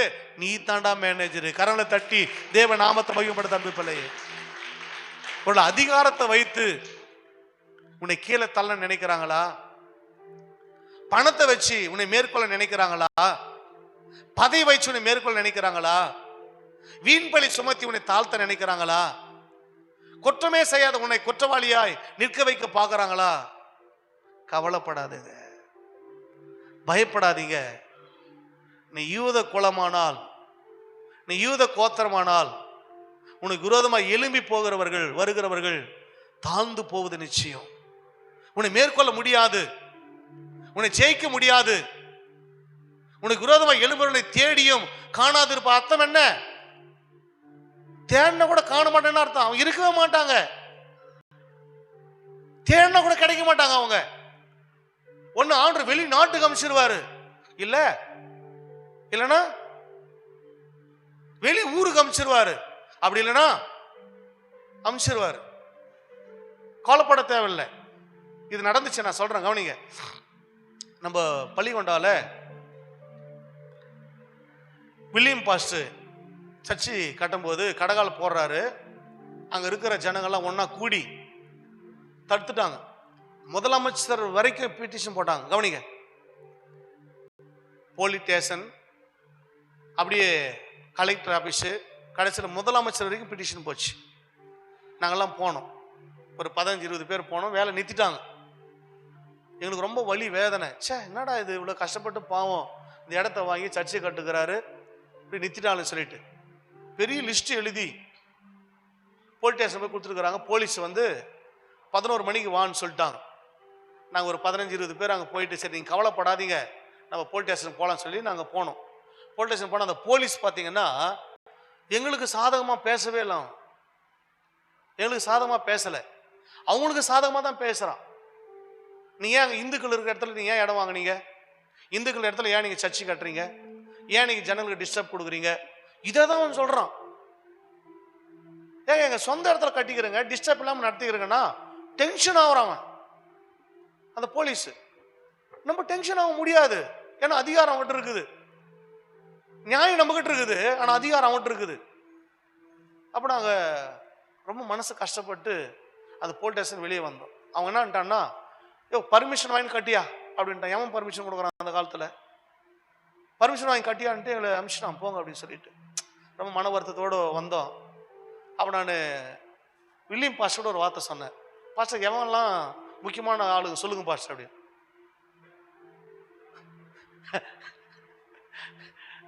இவன் இவன் இவன் இவன் அப்படின்னு ஒரு 4 பேர் சொன்னார். ஏன்னா பேர் சொன்னார் தெரிஞ்சதுனால அப்படியே நான் நிறுத்துறேன். சரி பாஸ்டர், கவலைப்படாதீங்க, இங்கே நீங்கள் சர்ச்சை கட்டுவீங்க, இங்கே சர்ச்சை நடக்கும், கட்டாயம் நீங்கள் கவலைப்படாதீங்க, பயப்படாதீங்க, பார்த்துக்கலாம், கர்த்தர் நம்ம கூட இருக்கிறாரு, கைவிட மாட்டார் அப்படின்னு சொல்லிட்டு சொன்னேன்.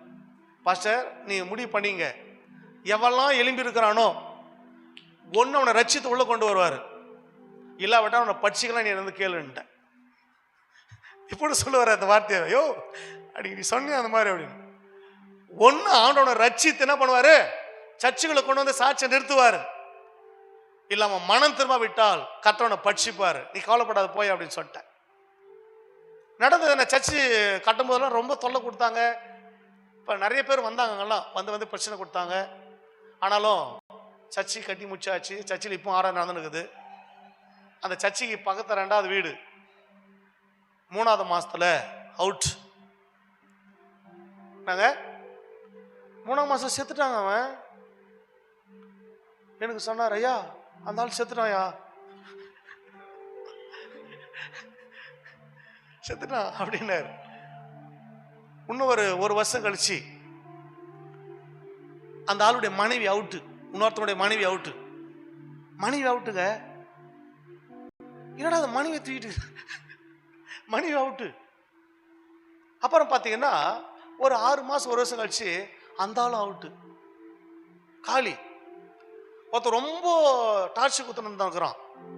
இப்போ அவன் எப்படி இருக்கிறான்னா மனநிலை பாதிக்கப்பட்டு பைத்தியக்காரனா சுத்தி நிற்கிறான்.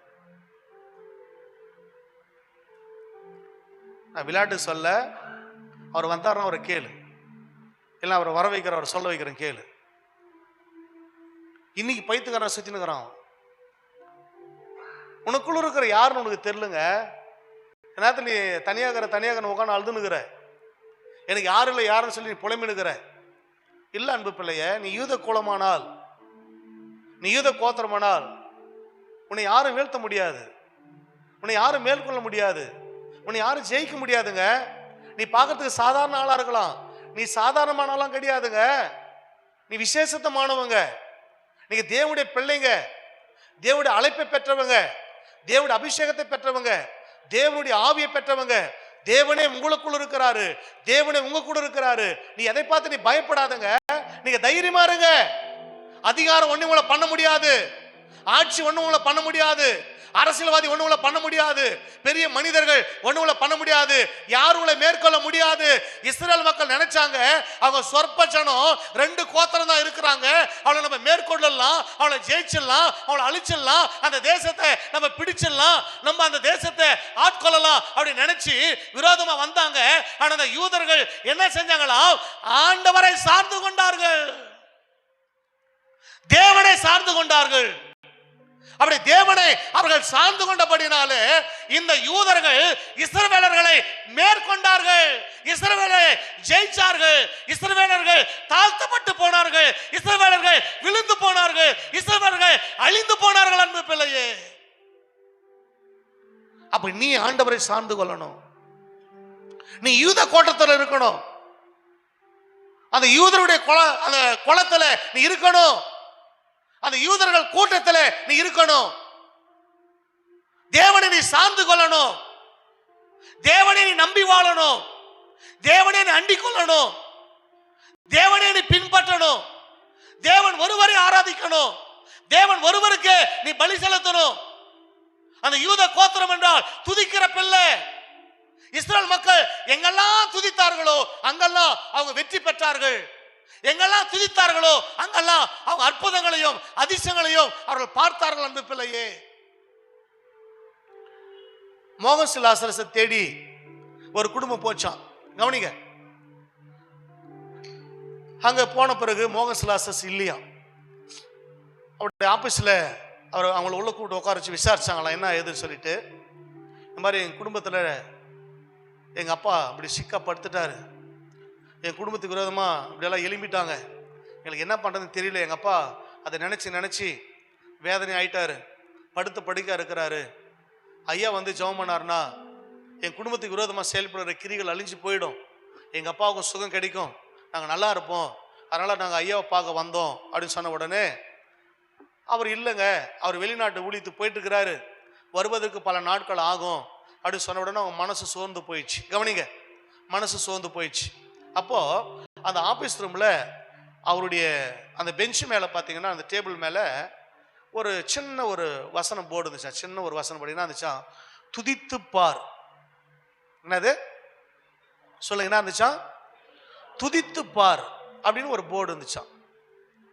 இதை இந்த வசனத்தை அவங்க பார்க்குறாங்க, அந்த மகளும் அவங்க அம்மாவும் அந்த வசனத்தை அவங்க பார்க்குறாங்க.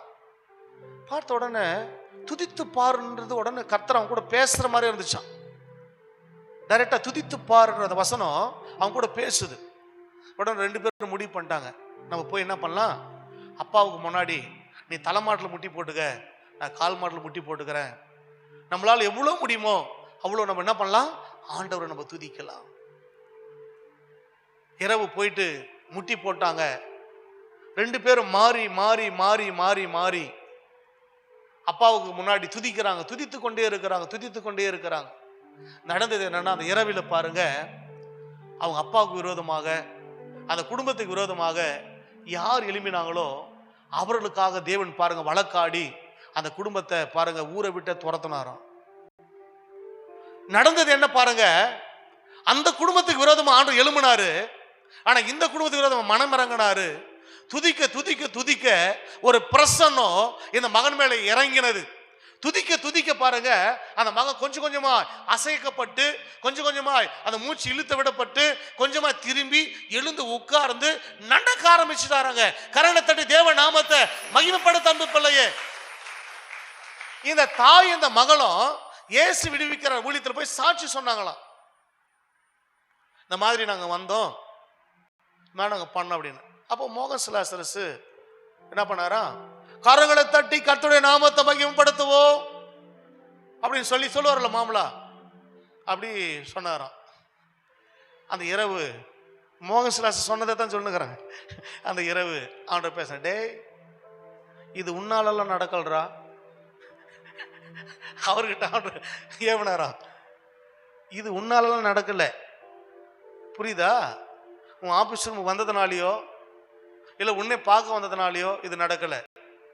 அவங்க துதித்து பார் என்ற என் வசனத்தை நம்பினாங்க, துதித்து பார் அந்த வசனத்தை கை கொண்டாங்க, போய் துதித்து பார்த்தாங்க, அவங்க அதிசயத்தை அற்புதத்தையும் கண் கூட பார்த்தாங்க அப்படின்னு சொன்னாராம்.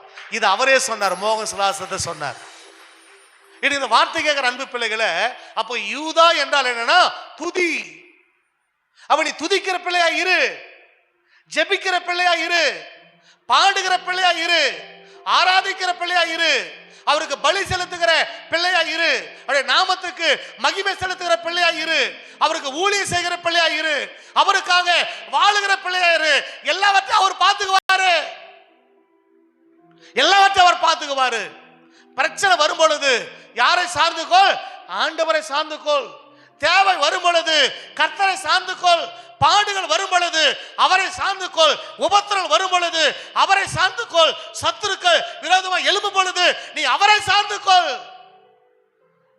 அவரை சார்ந்து கொண்டேனா நீ எல்லாவற்றையும் மேற்கொண்டு மேலே வருவாய்.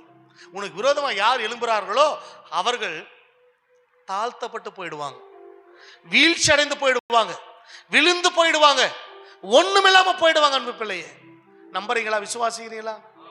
நம்புறீங்களா? விசுவாசிக்கிறீங்களா? ஆமேன். சரி, அடுத்தது 2 நாளாகமும் இன்னொரு 10 நிமிஷம் முடிச்சிடுறேன். 2 நாளாகமும் 14ஆம் அதிகாரம் அந்த 9, 10, 11, 12 இந்த வசனங்களை கொஞ்சம் வேகமா வாசித்தீங்கன்னா நான் சீக்கிரம் முடிக்கிறது வேதுவா இருக்கும். அவர்களுக்கு விரோதமாக எத்தியோப்பியனாகிய சேரா 10 லட்சம் பேர்கள் சேர்ந்த சேனையோடும் 300 ரதங்களோடும் புறப்பட்டு மரேசா மட்டும் வந்தான். அப்பொழுது ஆசா அவனுக்கு எதிராக புறப்பட்டான். மரேசாவுக்கு அடுத்த செப்பத்தாய் என்னும் பள்ளத்தாக்கில் யுத்தத்திற்கு அணிவகுத்து நின்றார்கள். ஆசா தன் தேவனாகிய கர்த்தரை நோக்கி கூப்பிட்டு, கர்த்தாவே, பலம் உள்ளவனுக்காகிலும் பலனற்றவனுக்காகிலும் உதவி செய்கிறது உமக்கு லேசான காரியம். எங்கள் தேவனாகிய கர்த்தாவே, எங்களுக்கு துணை நில்லும். உம்மை சார்ந்து உம்முடைய நாமத்தில் ஏராளமான இந்த கூட்டத்திற்கு எதிராக வந்தோம். கர்த்தாவே, நீர் எங்கள் தேவன், மனுஷன் உம்மை மேற்கொள்ள விடாதேயும் என்றான். அப்பொழுது கர்த்தர் அந்த எத்தோப்பியரையும் ஆசாவுக்கு யூதாவுக்கும் முன்பாக முறியடித்ததினால் எத்தோப்பியர் ஓடி போனார்கள். கரங்களை தட்டி தேவ நாமத்தை மையப்படுத்துங்க. முதல்ல பார்த்தோம், சொந்த குடும்பமே நமக்கு விரோதமா எழும்பிச்சு. அதோட அர்த்தம் என்னங்க? சொந்த குடும்பம், சொந்த ஜனம், சொந்த கிராமத்துக்காரங்க, சொந்த சபையாரு, இது வந்து ஒரு குடும்பம். ஒரு குடும்பத்திலே பிரச்சனை எழும்புது. அப்ப அப்படி உங்க சொந்தமே உங்களுக்கு விரோதமா எழும்பிச்சா, உங்க குடும்பமே உங்களுக்கு விரோதமா எழும்பிச்சா, உங்க உடன் பிறப்புகளே உங்களுக்கு விரோதமா எழும்பிட்டாங்களா, ஒரு தாய் பிள்ளைகளே உங்களுக்கு விரோதமா எழும்பிட்டாங்களா, ஒரு தகப்பன் பிள்ளை விரோதமா எழும்பிட்டாங்களா, கவலைப்படாத. நீ கர்த்தரை சார்ந்து கொண்டால் நீ எல்லாரையும் மேற்கொள்ள கர்த்தனுக்கு கிருபை தருவார். உன் குடும்பத்தை மேற்கொள்ள கர்த்தர் கிருபை தருவார். உன் சொந்த பந்தங்களை மேற்கொள்ள கர்த்தர் கிருபை. 2வது பாருங்க, இவங்க புறஜாதி எத்தியோப்பியா தேசத்தார் திரள் கூட்டம், ஏராளமான கூட்டம். அப்படி இந்த திரளான கூட்டம் வரும்போது பாருங்க, இவர்கள் என்ன செய்யுதுன்னு தெரியல. ஏராளமான கூட்டத்தை எதிர்த்து போராட எங்களுக்கு பலன் இல்லை, எங்களால முடியாது, எங்களுக்கு நீங்க துணை வரணும், நாங்க உங்களையே சார்ந்து கொள்கிறோம் சொல்லி இந்த மனுஷன் பாருங்க ஆண்டவரை சார்ந்து கொள்கிறான். இந்த ஆசா ஆண்டவரை சார்ந்து கொண்டபடினால எத்தியோப்பியா தேசத்தாரை முறியடிக்க, எத்தியோப்பியா தேசத்தாரை மேற்கொள்ள, எத்தியோப்பியா தேசத்தாரை துரத்தி விட ஆண்டவர் அவனுக்கு கிருபை தந்தார். அன்பு பிள்ளையே, இவன் யாரை சார்ந்து கொண்டான் பாருங்க, கர்த்தரை சார்ந்து கொண்டான். எங்களுக்கு பலன் இல்லை அர்த்தம் என்னன்னா, எப்ப என்னால முடியாதுன்னு சொல்றோமோ அப்பதாங்க அவர் இறங்கி வருவார். நம்புறீங்களா, விசுவாசிக்கிறீங்களா? என்னால முடியாது ஆண்டவரே, இவளை மேற்கொள்ள என்னால முடியாது, இவளை எதிர்க்க என்னால முடியாது, இவளை ஜெயிக்க என்னால முடியாது. ஏன்னா இவங்க என்னை விட பலசாலிங்க, என்னை விட அவங்க திறமைசாலிங்க, எங்களை விட அவங்க பெரிய கூட்டத்தாரு, என்னால முடியாத ஆண்டவரே, நான் உம்முடைய பிள்ளை, நீங்க தான் எனக்கு உதவி செய்யணும், நீங்க தான் எனக்கு இரக்கம் பாராட்டணும் அப்படின்னு நீங்க சொல்லி பாருங்க. ஆண்டவர் என் பிள்ளை என்னால முடியாது என்று சொல்லுது, என்னை நம்பி நிக்கிறாங்களே, என்னை சார்ந்து நிக்கிறான்னு சொல்லி அவர் உங்களுக்காக வழக்காடுவாருங்க, அவர் உங்களுக்காக அற்புதம் செய்வாருங்க. அதான் பக்தம் பாராரு, நடக்க முடியல டாடி, நடக்க முடியல, நடக்க முடியல டாடி, நடக்க முடியல, தாங்கி கொள்ளுங்க கரத்தால் ஏந்தி கொள்ளுங்க, தாங்கி கொள்ளுங்க கரத்தால் ஏந்தி கொள்ளுங்க, நான் கடந்து வந்த பாதைகள் கரடு மேடுகள், நான் நடந்து வந்த பாதைகள் முட்கள் வேலிகள், நான் கடந்து வந்த பாதைகள் கரடு மேடுகள், நான் நடந்து வந்த பாதைகள் முட்கள் வேலிகள், என் ஆள்பலத்தால் ஆள பார்த்த ஆள முடியல, என் பணபலத்தால் படைக்க பார்த்த படைக்க முடியல, என் ஆள்பலத்தால் ஆள பார்த்த ஆள முடியல, என் பணபலத்தால் படைக்க பார்த்த படைக்க முடியல, என் வாய்பலத்தால் வாழ பார்த்த வாழ முடியல, என் தோல் பலத்தால் சுமந்து பார்த்த சுமக்க முடியல, நடக்க முடியல டேடி, நடக்க முடியல, நடக்க முடியல ஏசப்பா, நடக்க முடியல, தாங்கி கொள்ளுங்க கரத்தால் ஏந்தி கொள்ளுங்க, தாங்கி கொள்ளுங்க கரத்தால் ஏந்தி கொள்ளுங்க, நான் கடந்து வந்த பாதைகள் கரடு மேடுகள், நான் நடந்து வந்த பாதைகள் முட்கள் வேலிகள், நான் கடந்து வந்த பாதைகள் கரடு மேடுகள், நான் நடந்து வந்த பாதைகள் முட்கள் வேலிகள், நடத்தி வந்தீங்க ஏசப்பா, நடத்தி வந்தீங்க, சொல்லுங்க, நடத்தி வந்தீங்க ஏசப்பா, நடத்தி வந்தீங்க, தாங்கி கொண்டீங்க கரத்தால் ஏந்தி கொண்டீங்க, தாங்கி கொண்டீங்க கரத்தால் ஏந்தி கொண்டீங்க, நான் நடந்து வந்த பாதைகள் கரடு மேடுகள், நான் கடந்து வந்த பாதைகள் முட்கள் வேலிகள், நான் நடந்து வந்த பாதைகள் கரடு மேடுகள், நான் நடந்து வந்த பாதைகள் முட்கள் வேலிகள். இப்ப பாருங்க, எத்தியோப்பியா தேசத்தார் பெரிய கூட்டம், திரளான கூட்டம், பலசாலி கூட்டம், பராக்கிரமசாலி கூட்டம். ஆனா இவர்களோ சொற்ப ஜனங்கள், கொஞ்ச ஜனங்கள், என்ன செய்தனே தெரியல, அவளை எதிர்த்து போராட பலன் இல்லை, ஆள் பலம் இல்லை, படபலம் இல்லை, பணபலம் இல்லை, யுத்த வீரர்கள் இல்லை.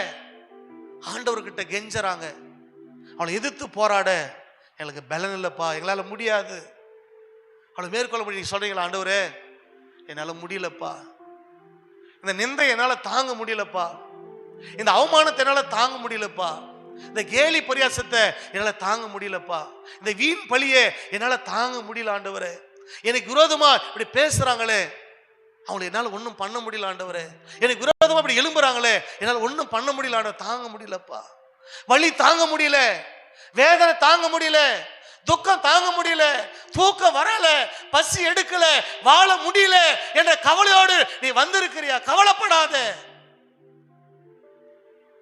இந்த யூத ஜனங்கள் கர்த்தரை சார்ந்து கொண்டார்கள், தேவனை சார்ந்து கொண்டார்கள், தேவனை நம்பினார்கள், அவரை பிடித்து கொண்டார்கள், அவர் அண்டிக் கொண்டார். நடந்தது என்ன? உனக்கு விரோதமா ஒரு வழியா வருவாங்க, எத்தனை வழியா ஓடி போவார்களா? அப்படிதான் ஓடி போனாங்க, ஓட வச்சாருங்க ஆண்டவர். நீ சொல்ற உனக்கு விரோதமா எழும்புறவன தெரு தெருவா ஓட வைப்பார். நம்பருக்கு மாத்திரம் அப்படியே சொல்லுங்க, ஊரு ஊரா ஓட வைப்பாரு, உலகம் ஃபுல்லா ஓட வைப்பாரு. நம்புறீங்களா? விசுவாசிக்கிறீங்களா? ஒரு வழியா வருவாங்க, 7 வழியா ஓட போ ஆண்டவர் செய்வார். ஆனா அதற்கு நீ எப்படி இருக்கணும்? கர்த்தரை சார்ந்து கொள்ளணும், கர்த்தரை நம்பணும், கர்த்தரை பக்கம் நீ நிக்கணும், கர்த்தர் சொல்றதை நீ செய்யணும், ஆண்டவரை நீ ஆராதிக்கணும், அவரையே நீ துதிக்கணும். திருவண்ணாமலை நடந்த சம்பவத்தை சொல்லி முடிச்சிடுறேன். சரி, அதுக்கு முன்னாடி இந்த வசனத்தை சொல்லிட்டு அப்புறம் முடிக்கிறேன், நேரம் இல்லை. இந்த வசனம் சொல்லிடுறேன். 2 நாளாகமும் 16ஆம் அதிகாரம் 8 அதுக்கு பிறகு 7 நீங்க வாசிங்க, சீக்கிரம் வாசிங்க. மிகவும் ஏராளமான ரதங்களும் மிகவும் ஏராளமான ஜனங்கள், குதிரை வீரரும் உள்ள எத்தோப்பியரும் லூப்பியரும் மகா சேனையா இருந்தார்கள் அல்லவா? நீர் கர்த்தரை சார்ந்து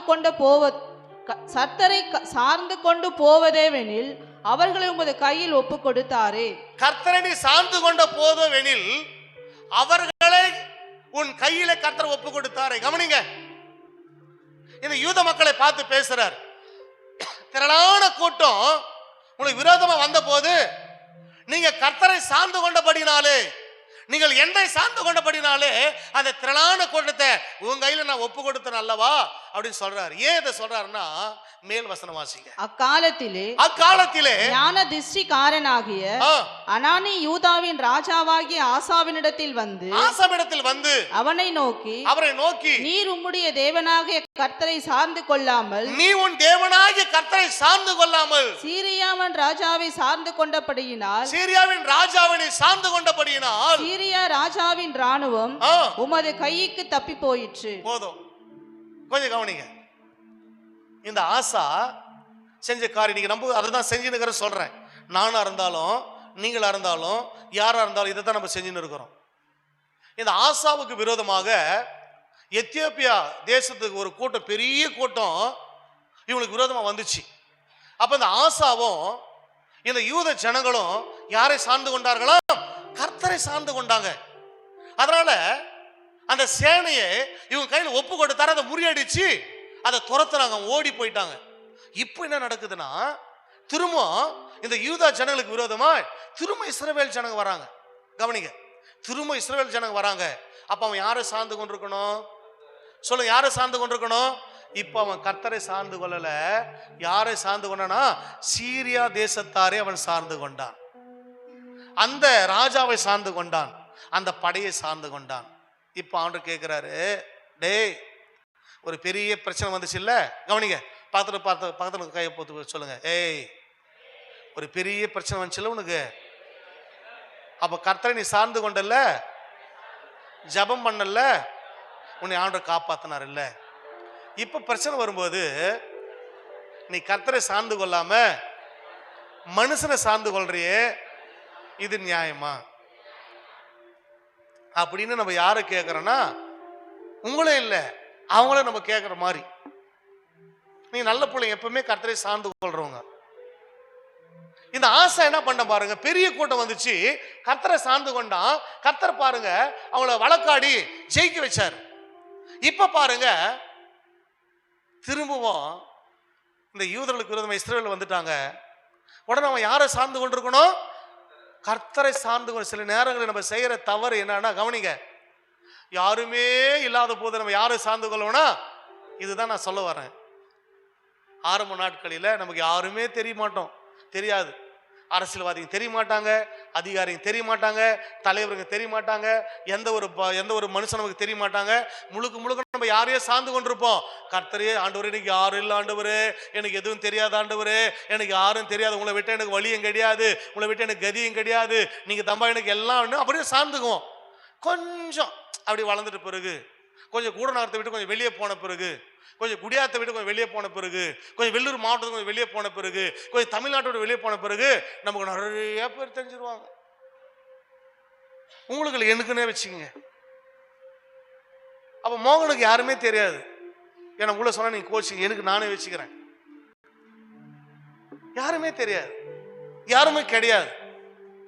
எனக்கு அவரை மாத்திரம் தான் தெரியும், அவரோட சமூகம் மாத்திரம் தான் தெரியும். ஏன்னா பிரச்சனை அவரை தான் சார்ந்து கொள்ளுவேன். இப்போ எனக்கு பார்த்தீங்கன்னா நிறைய பேரை தெரியும். நான் ஃபோன் பண்ணா வரத்துக்கு ஆளுக்குறாங்க, நான் ஃபோன் பண்ணா கொடுக்கறதுக்கு ஆளுக்குறாங்க, நான் கூப்பிட்டா உடனே வரத்துக்கு ஆள் இருக்கிறாங்க, நான் செய்ய சொன்னா உடனே செய்யறதுக்கு ஆளுக்குறாங்க. இப்போ நான் என்ன பண்றேன், ஏன்னா என்னைய சொன்னாதான் நீங்க உங்களுக்கு புரியும். இப்போ நான் என்ன பண்றேன், ஆரம்பத்தில் கர்த்தரை சார்ந்து கொண்டு எல்லாத்தையும் ஜெயிச்சேன், எல்லாத்தையும் மேற்கொண்டேன், மேலே வந்தேன், பெரிய ஆளாயிட்டேன், மேலே வந்துட்டேன். இப்போ பாருங்க, நான் பெரிய ஆளான பிறகு எனக்கு நிறைய பேர் தெரிஞ்சுட்டாங்க, பெரிய பேர் தெரிஞ்சுட்டாங்க. இப்போ எனக்கு என்ன தெரியல, கண்ணு தெரியல. எனக்கு எனக்கு நானே சொல்லிக்கிறேன். இப்போ நான் என்ன ஆளாயிட்டேன், பெரிய ஆளாயிட்டேன், எனக்கு எல்லாரும் தெரியும். ஆரம்பத்தில் எனக்கு யாரை மாத்திரம் தெரியும், கர்த்தரை மாத்திரம் தெரியும். அவரை விட்டா எனக்கு கதியே கிடையாது. உம்மை விட்டா யாரும் இல்ல ஏசப்பா, உம்மை விட யாரும் இல்ல ஏசப்பா, உம்மை விட்டா யாரும் இல்ல ஏசையா. பாடுமா, உம்மை விட யாரும் இல்ல ஏசையா, நீங்க போதும். என்னை பொறுத்த வரைக்கும் என்னன்னா, நீங்க ராகம் தாளமா பாடுவீங்க, நான் அப்படி கிடையாது. நான் எப்படி பாடுவேன்னா, தேவ பிரசன்னத்துல பாட என் கூட வரணும். உம்மை விட்டா யாரும் இல்ல ஏசையா, உம்மை விட யாரும் இல்ல ஏசையா, நீங்க போதும் எனக்கு, நீங்க போதும் எனக்கு, நீங்க போதும், நீங்க போதும், நீங்க போதும் எனக்கு. உம்மை விட்டா யாரும் இல்ல ஏசையா, உம்மை விட யாரும் இல்ல ஏசையா. அப்படி ஆரம்பத்துல இந்த ஆசாரம் தான், உம்மை விட்டா கதி இல்லை, வழி இல்லை, யார் இல்லைன்னு. இப்போ பல தேசத்து ராஜாக்கள் பழக்கமாயிட்டாங்க, அவருக்கு பெரிய ஆளாயிட்டாரு. அந்த ராஜா கூப்பிட்டா வராரு, இந்த ராஜா கூப்பிட்டா வராரு. ஆனா எந்த ராஜா கூப்பிட மறந்துட்டாரு, ஏசு ராஜா கூட மறந்துட்டாரு. சில நேரத்தில் நம்ம அப்படிதான், எனக்கு அவங்களே தெரியும், எங்களுக்கு இவங்களே தெரியும், நான் அங்க சொன்னா இப்படி நடக்கும், நான் இங்க சொன்ன இப்படி. ஒன்றும் நடக்காதுங்க, ஒன்றும் நடக்காது, எதுவுமே நடக்காது. அப்ப ஆரம்பத்தில் ஆசா கர்த்தரை சார்ந்து கொண்டான், பாருங்க ஜெயம் பெற்றான். ஆனா கொஞ்சம் வளர்ந்துட்டான், கொஞ்சம் பெரிய ஆள் ஆயிட்டான், 4 பேர் உனக்கு தெரிஞ்சிருச்சு. இப்ப பிரச்சனை வருது. இப்ப பிரச்சனை வரும் பொழுது கர்த்தரை சார்ந்து கொள்ளாமல் அவன் யாரை சார்ந்து கொள்கிறானா, மனிதர்களை சார்ந்து கொள்ளுகிறான், ராஜாக்களை சார்ந்து கொள்ளுகிறான். இது தவறு என்று சொல்லி ஆண்டவர் அவனை உணர்த்தினார். உணர்த்தியும் அவன் என்ன பண்ணலங்க, திருந்தாமல் நடந்து என்ன தெரியுமா, அவன் நோயாளியாகவே மரிச்சான். அன்பு பிள்ளைகளை, அவன் நோயாளியாக மரிச்சான். அப்பவும் அவன் பரிகாரியை தேடினானே தவிர அவன் தேவனை தேடவில்லை என்று சொல்லி பார்க்கிறோம். இன்னைக்கு அநேக கிறிஸ்தவர்கள் அப்படிதான் இருக்கிறாங்க. ஆரம்பத்துல கர்த்தரையே நம்புவாங்க, ஆரம்பத்துல கர்த்தரையே சார்ந்து கொள்ளுவாங்க, ஆரம்பத்துல கர்த்தரையே தேடுவாங்க, ஆரம்பத்துல கர்த்தருக்காக வாழுவாங்க. கொஞ்சம் பதவி வந்த உடனே, கொஞ்சம் பணம் வந்த உடனே, கொஞ்சம் வசதி வந்த உடனே, கொஞ்சம் மேல வந்த உடனே கர்த்தரை மறந்து விடுவாங்க, கர்த்தருடைய சபையை மறந்து விடுவாங்க, அவர் செய்ததை மறந்து விடுவாங்க. எல்லாவற்றையும் மறந்து விட்டு எனக்கு அவங்கள தெரியும், எனக்கு இவங்கள தெரியும், அவங்க எனக்கு சொந்தக்கார, அவங்க எனக்கு பெரிய ஆளு அப்படின்னு சொல்லி கர்த்தரை நம்ம மட்டுப்படுத்தி விடுகிறோம், கர்த்தரை நம்ம பின்தள்ளி விடுகிறோம். கர்த்தருக்கு கொடுக்க வேண்டிய அந்த கணத்தை மனிதர்களுக்கு நாம் கொடுக்க வேண்டியதாய் மாறி விடுகிறது.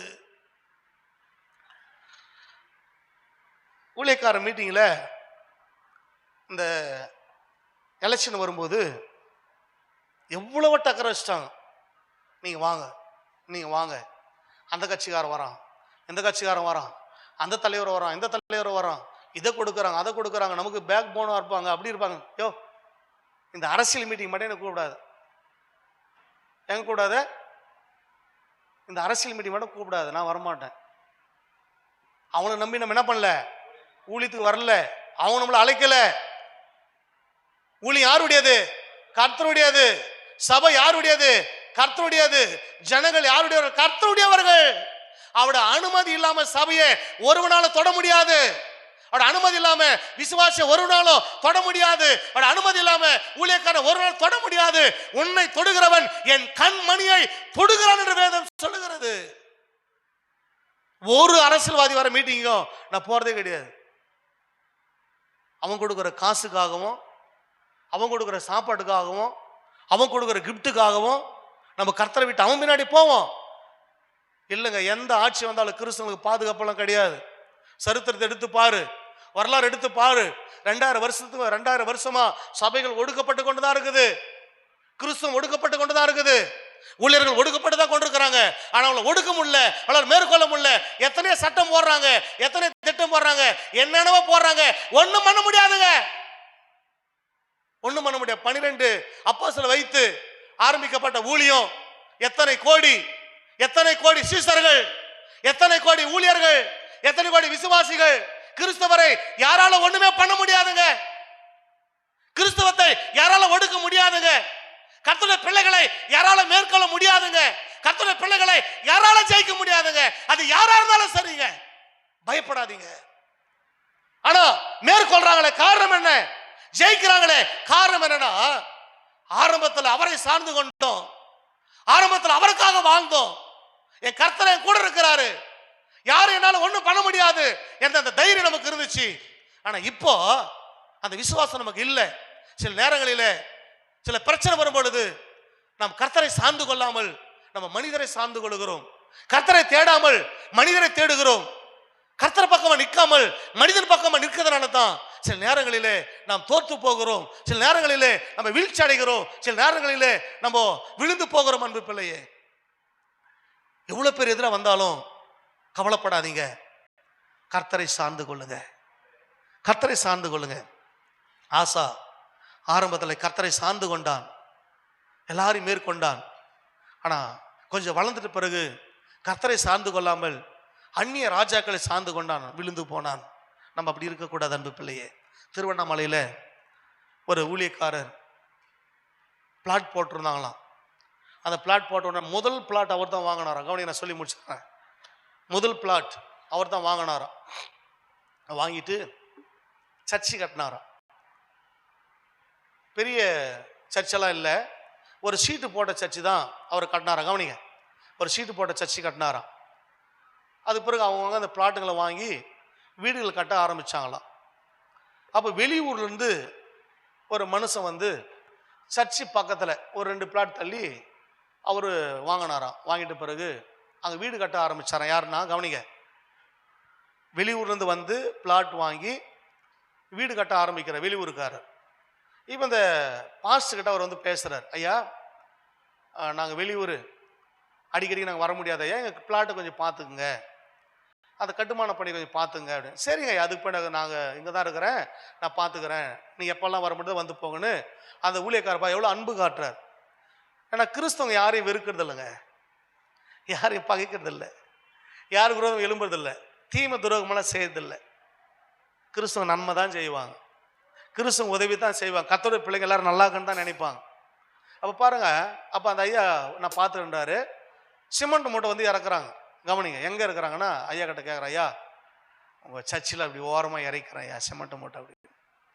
அதுக்கு போய் இருக்குது ஐயா, இறக்கிங்க அப்படின்னு சொல்கிறார். எவ்வளோ பெருந்தன்மை பாரு அந்த ஊழியக்காரர், இறக்கிங்க. இல்லையா, ஞாயிற்றுக்கிழமைக்குள்ளே நான் உங்களுக்கு காலி பண்ணி கொடுத்துருவேன், அது மாதிரி எத்தனை வச்சுக்கிறேன், ஞாயிற்றுக்கிழமை 1-2 மிச்சம் ஆனால் கூட நான் என்ன பண்ணுறேன், எதனா வெளியே எடுத்துன்னு போயிட்டு எங்கள் இடத்துல வச்சு நான் மூடிக்கிறேன் ஐயா அப்படி சொல்ல உடனே ஓகே, அதுக்கு பண்ண இறக்கணும். பாருங்கள், இங்கேயே சிமெண்ட் வச்சுக்கிறாங்க, இங்கேயே பொருள் வச்சுக்கிறாங்க, பாஸ்ட்டு அந்த வீட்டுக்கு பாதுகாப்பு தராரு, வளர்ந்து வருது, அந்த வீடு கட்டி முடிக்கிறாங்க. கட்டி முடிச்ச பிறகு பாருங்கள் வீட்டுக்கு போயிடுறாங்க, கொடுத்தனம் போயிட்ட பிறகு அதுக்கு பிறகு கர்த்தரை ஆசீர்வதிச்சு இவர் சர்ச்சை கட்ட ஆரம்பிக்கிறாருங்க. இவர் சர்ச்சை கட்ட ஆரம்பித்த உடனே பாரு, எவனுக்கு உதவி செஞ்சாரோ, எவன் பிளாட்டை பாதுகாத்தாரோ, எவன் வீடு கட்டுறதுக்கு அந்த உதவியெல்லாம் செஞ்சாரோ, இடம் கொடுத்தாரோ, அந்த வீட்டுக்காரன் தான் முதல்ல எழும்பினானோ. அந்த ஐயாவுக்கு விரோதமாக, அந்த சபைக்கு விரோதமாக, ஊழியத்துக்கு விரோதமாக எழும்பி அக்கம் பக்கம் எல்லாருக்கிட்டையுமே கையெழுத்தை வாங்கி எதுவுமே பெட்டிஷன் போடுறான். நாங்கள் எப்படிப்பட்ட ஒரு மனுஷனா இருப்பான் பாருங்க அவன். இந்த ஐயாவுக்கு பெட்டிஷன் வருதான். இதை பார்த்த உடனே பார்த்தீங்கன்னா இவன் பேரில் அந்த பெட்டிஷன் வந்ததுனால மனசு ரொம்ப உடஞ்சி போயிட்டாராம். சே, இப்படியும் ஜனங்க இருப்பாங்களா? இப்படி ஒரு ஜனமா? அவங்களுக்கு நம்ம எவ்வளோ நன்மை செஞ்சுருப்போம், எவ்வளோ உதவி செஞ்சுருப்போம். சர்ச்சை கூட பார்க்காம சிமெண்ட் உள்ள போட வச்சோம், எல்லா பொருளும் உள்ள வச்சோம், பராமரித்தோம். அதனால வீடு கட்டது நம்ம எவ்வளோ உதவி செஞ்சுருப்போம். ஆனால் இவன் பெட்டிஷன் போட்டு எல்லாருக்கிட்டையும் கையெழுத்து வாங்கி கொடுத்துறான்னு சொல்லி மனசு ரொம்ப காயப்பட்டுச்சான். அப்போ அவர் உபாசம் இருந்து ஆண்டு சமுதிரம் ஜெபம் பண்ணார். ஆண்டவரே, முதல் பிளாட் நான் தான் வாங்கினேன், அதுக்கு பிறகு தான் எல்லாரும் தான் பிளாட் வாங்கினாங்க. நான் தான் முதல்ல இங்கே உண்மை ஆராதிக்க ஆரம்பித்தேன், அதுக்கு பிறகு எல்லாமே குடும்பத்தை நடத்த ஆரம்பித்தாங்க. எவனுக்கு நான் உதவி செஞ்சனோ, எவனுக்கு நன்மை செஞ்சனோ, எவன் வீடு கட்ட நான் பிரயாசப்பட்டனோ, அவனே வந்து இப்படி விரோதமாக எழும்பிட்டான் ஆண்டவரே அப்படி சொல்லி ரொம்ப துக்கப்பட்ட அழுதார். ஆண்டு சொன்னாராம், நீ சும்மா இரு, நான் உனக்காக என்ன பண்ணுவேன், யுத்தம் பண்ணுவேன். நீ சும்மா இரு. என்ன விஷயம்னா, நம்ம சும்மா இருக்கிறதுல அதுதான் பிரச்சனையே. நமக்கு கையை வச்சுன்னு சும்மா ஆகிறது இல்லை, வாயை வச்சுன்னு சும்மா ஆகிறது இல்லை, பெண்ணை வச்சுன்னு சும்மா ஆகிறது இல்லை. அவன்கிட்ட சொல்ற நீ சும்மா இருன்னு. நீங்க யாரால சும்மா இருக்க முடியுமா? ஒரு நாள் யாரும் சும்மா இருப்பீங்களா? என்னால் எப்படிங்க சும்மா இருக்க முடியாது. அவ பேசினதா நான் கேட்டு சும்மா இருக்கணுமா? அவங்க பண்ணே இருப்பாங்க, நான் பார்த்துட்டு சும்மா இருக்கணுமா? ஆண்டு சொல்றாருப்பா, நீ சும்மா இருப்பா, நான் பார்த்துக்கிறேன்றாரு. நல்லா கவனிங்க, நீ சும்மா இருந்தேன்னா அவர் எல்லாத்தையும் பார்த்துக்குவார். நீ எல்லாத்தையும் பார்த்துக்கிற நீ கோதால இறங்கினேன்னா அவர் சும்மா இருப்பார். புரியுதுங்களா நான் சொல்றது? அப்போ அந்த பிட்டிஷன் போயிடுச்சு, கலெக்டர் ஆஃபீஸ் வரையும் போயிடுச்சு. அப்போ இந்த ஐயாவை வந்து விசாரிக்க வராங்க. அப்போ சொன்னார், ஐயா, நீங்கள் அந்த பிளாட் ரிஜிஸ்டர் பண்ணதெல்லாம் எடுத்து பாருங்க. இவங்கெல்லாம் இன்னைக்கு வந்தவங்க, இவங்களுக்கு சர்ச்சிங் இருக்குதுன்னு தெரியும். கவனிங்க, சர்ச் இருக்குதுன்னு தெரியும். தெரிஞ்சுதான் அவங்களாம் பிளாட் வாங்கி வீடு கட்டினாங்க. இவங்கெல்லாம் பிளாட் வாங்கிட்டு வீடு கட்டின பிறகு நான் சர்ச்சை இடம் வாங்கி சர்ச்சை கட்டலையா, எடுத்து பாருங்க டாக்குமெண்ட் அப்படின்னு அவர் சொன்னார். அதுக்கு பிறகு அந்த டாக்குமெண்ட் செக் பண்ணி பார்க்கும்போது இவர் தான் முதல் பிளாட் வாங்கியிருக்கிறார். அப்போ கையெழுத்து போட்டெல்லாம் கூடி விசாரிக்கிறாங்க. இங்கே சர்ச் இருக்குதுன்னு ஏற்கனவே உங்களுக்கு தெரியுமா? தெரியும். இங்கே ஆராதனை நடக்குது உங்களுக்கு தெரியுமா? தெரியும். தெரிஞ்சுதானே நீங்கள் பிளாட் வாங்கினீங்க, தெரிஞ்சுதானே நீங்கள் வீடு கட்டினீங்க. இவர் புதுசாக வரல, புதுசாக வந்தது யாரு? நீங்கள். உங்களுக்கு இருக்கிறதுக்கு விருப்பமாக இருந்தால் நீங்கள் இருக்கலாம், இல்லாவிட்டால் வீத்திட்டு வெளியே போதான் நீங்கள் போகலான்ட்டு போட்டான். அவன் கை தட்டுறதுக்கு மனசு வரல. ஆண்டு சும்மா விடுவாரா? எல்லாருக்கும் அப்படி இஞ்சி துணை குறை மாதிரி ஆகி போச்சு. ஏன்னா மொத்த பேர் சேர்ந்தா இவனை கலைப்பிடலான்னு பார்த்தா அவன் எவனோ ஒருத்தர் வந்து நம்மளும் மொத்த பேருமே கலப்பாரு, நீ மொத்த பேர் கிளம்புன்றானே. அமைதியாயிட்டாங்க. நடந்தது என்னன்னா, இந்த பிட்டிஷன் போட்டான் பாரு, வந்துச்சு ஒரு வியாதி, அந்த ஆளுக்கு படுத்த படுக்கை ஆயிட்டான். இன்னத்துக்கு நமக்கு அந்த வியாதி வந்துச்சு யோசித்து பார்க்குறோம். அப்பதான் முடிவு பண்ணிட்டான், ஐயோ நம்ம மோதக்கூடாத இடத்துல என்ன பண்ணிட்டோம், மோதிட்டோம். சில நேரத்தில் சில பேருக்கு தெரியல, மோதக்கூடாத இடத்துல என்ன பண்றாங்க, நான் சாட்சி இந்த சொல்லணும்னு ஆசைப்படல, நான் சொல்லி அவனை என் கடமை நான் சொல்றேன். மதனுக்கு அந்த கதை தெரியும். ராமாளியில் எங்கள் அண்ணாங்க பார்த்தா கூட பார்க்கட்டும், ஒன்றும் பிரச்சனை இல்லை. ராமாளியில் எங்களுக்கு இடம் இருக்குது, வீட்டுக்கும் இடம் இருக்குது, நிலமும் இருக்குது.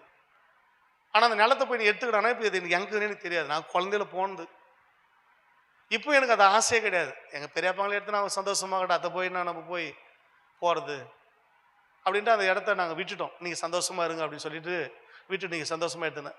எங்கள் பெரியப்பாங்களுக்கு பிரச்சனைங்க, இது காலமெல்லாம் எனக்கு தலைவலி.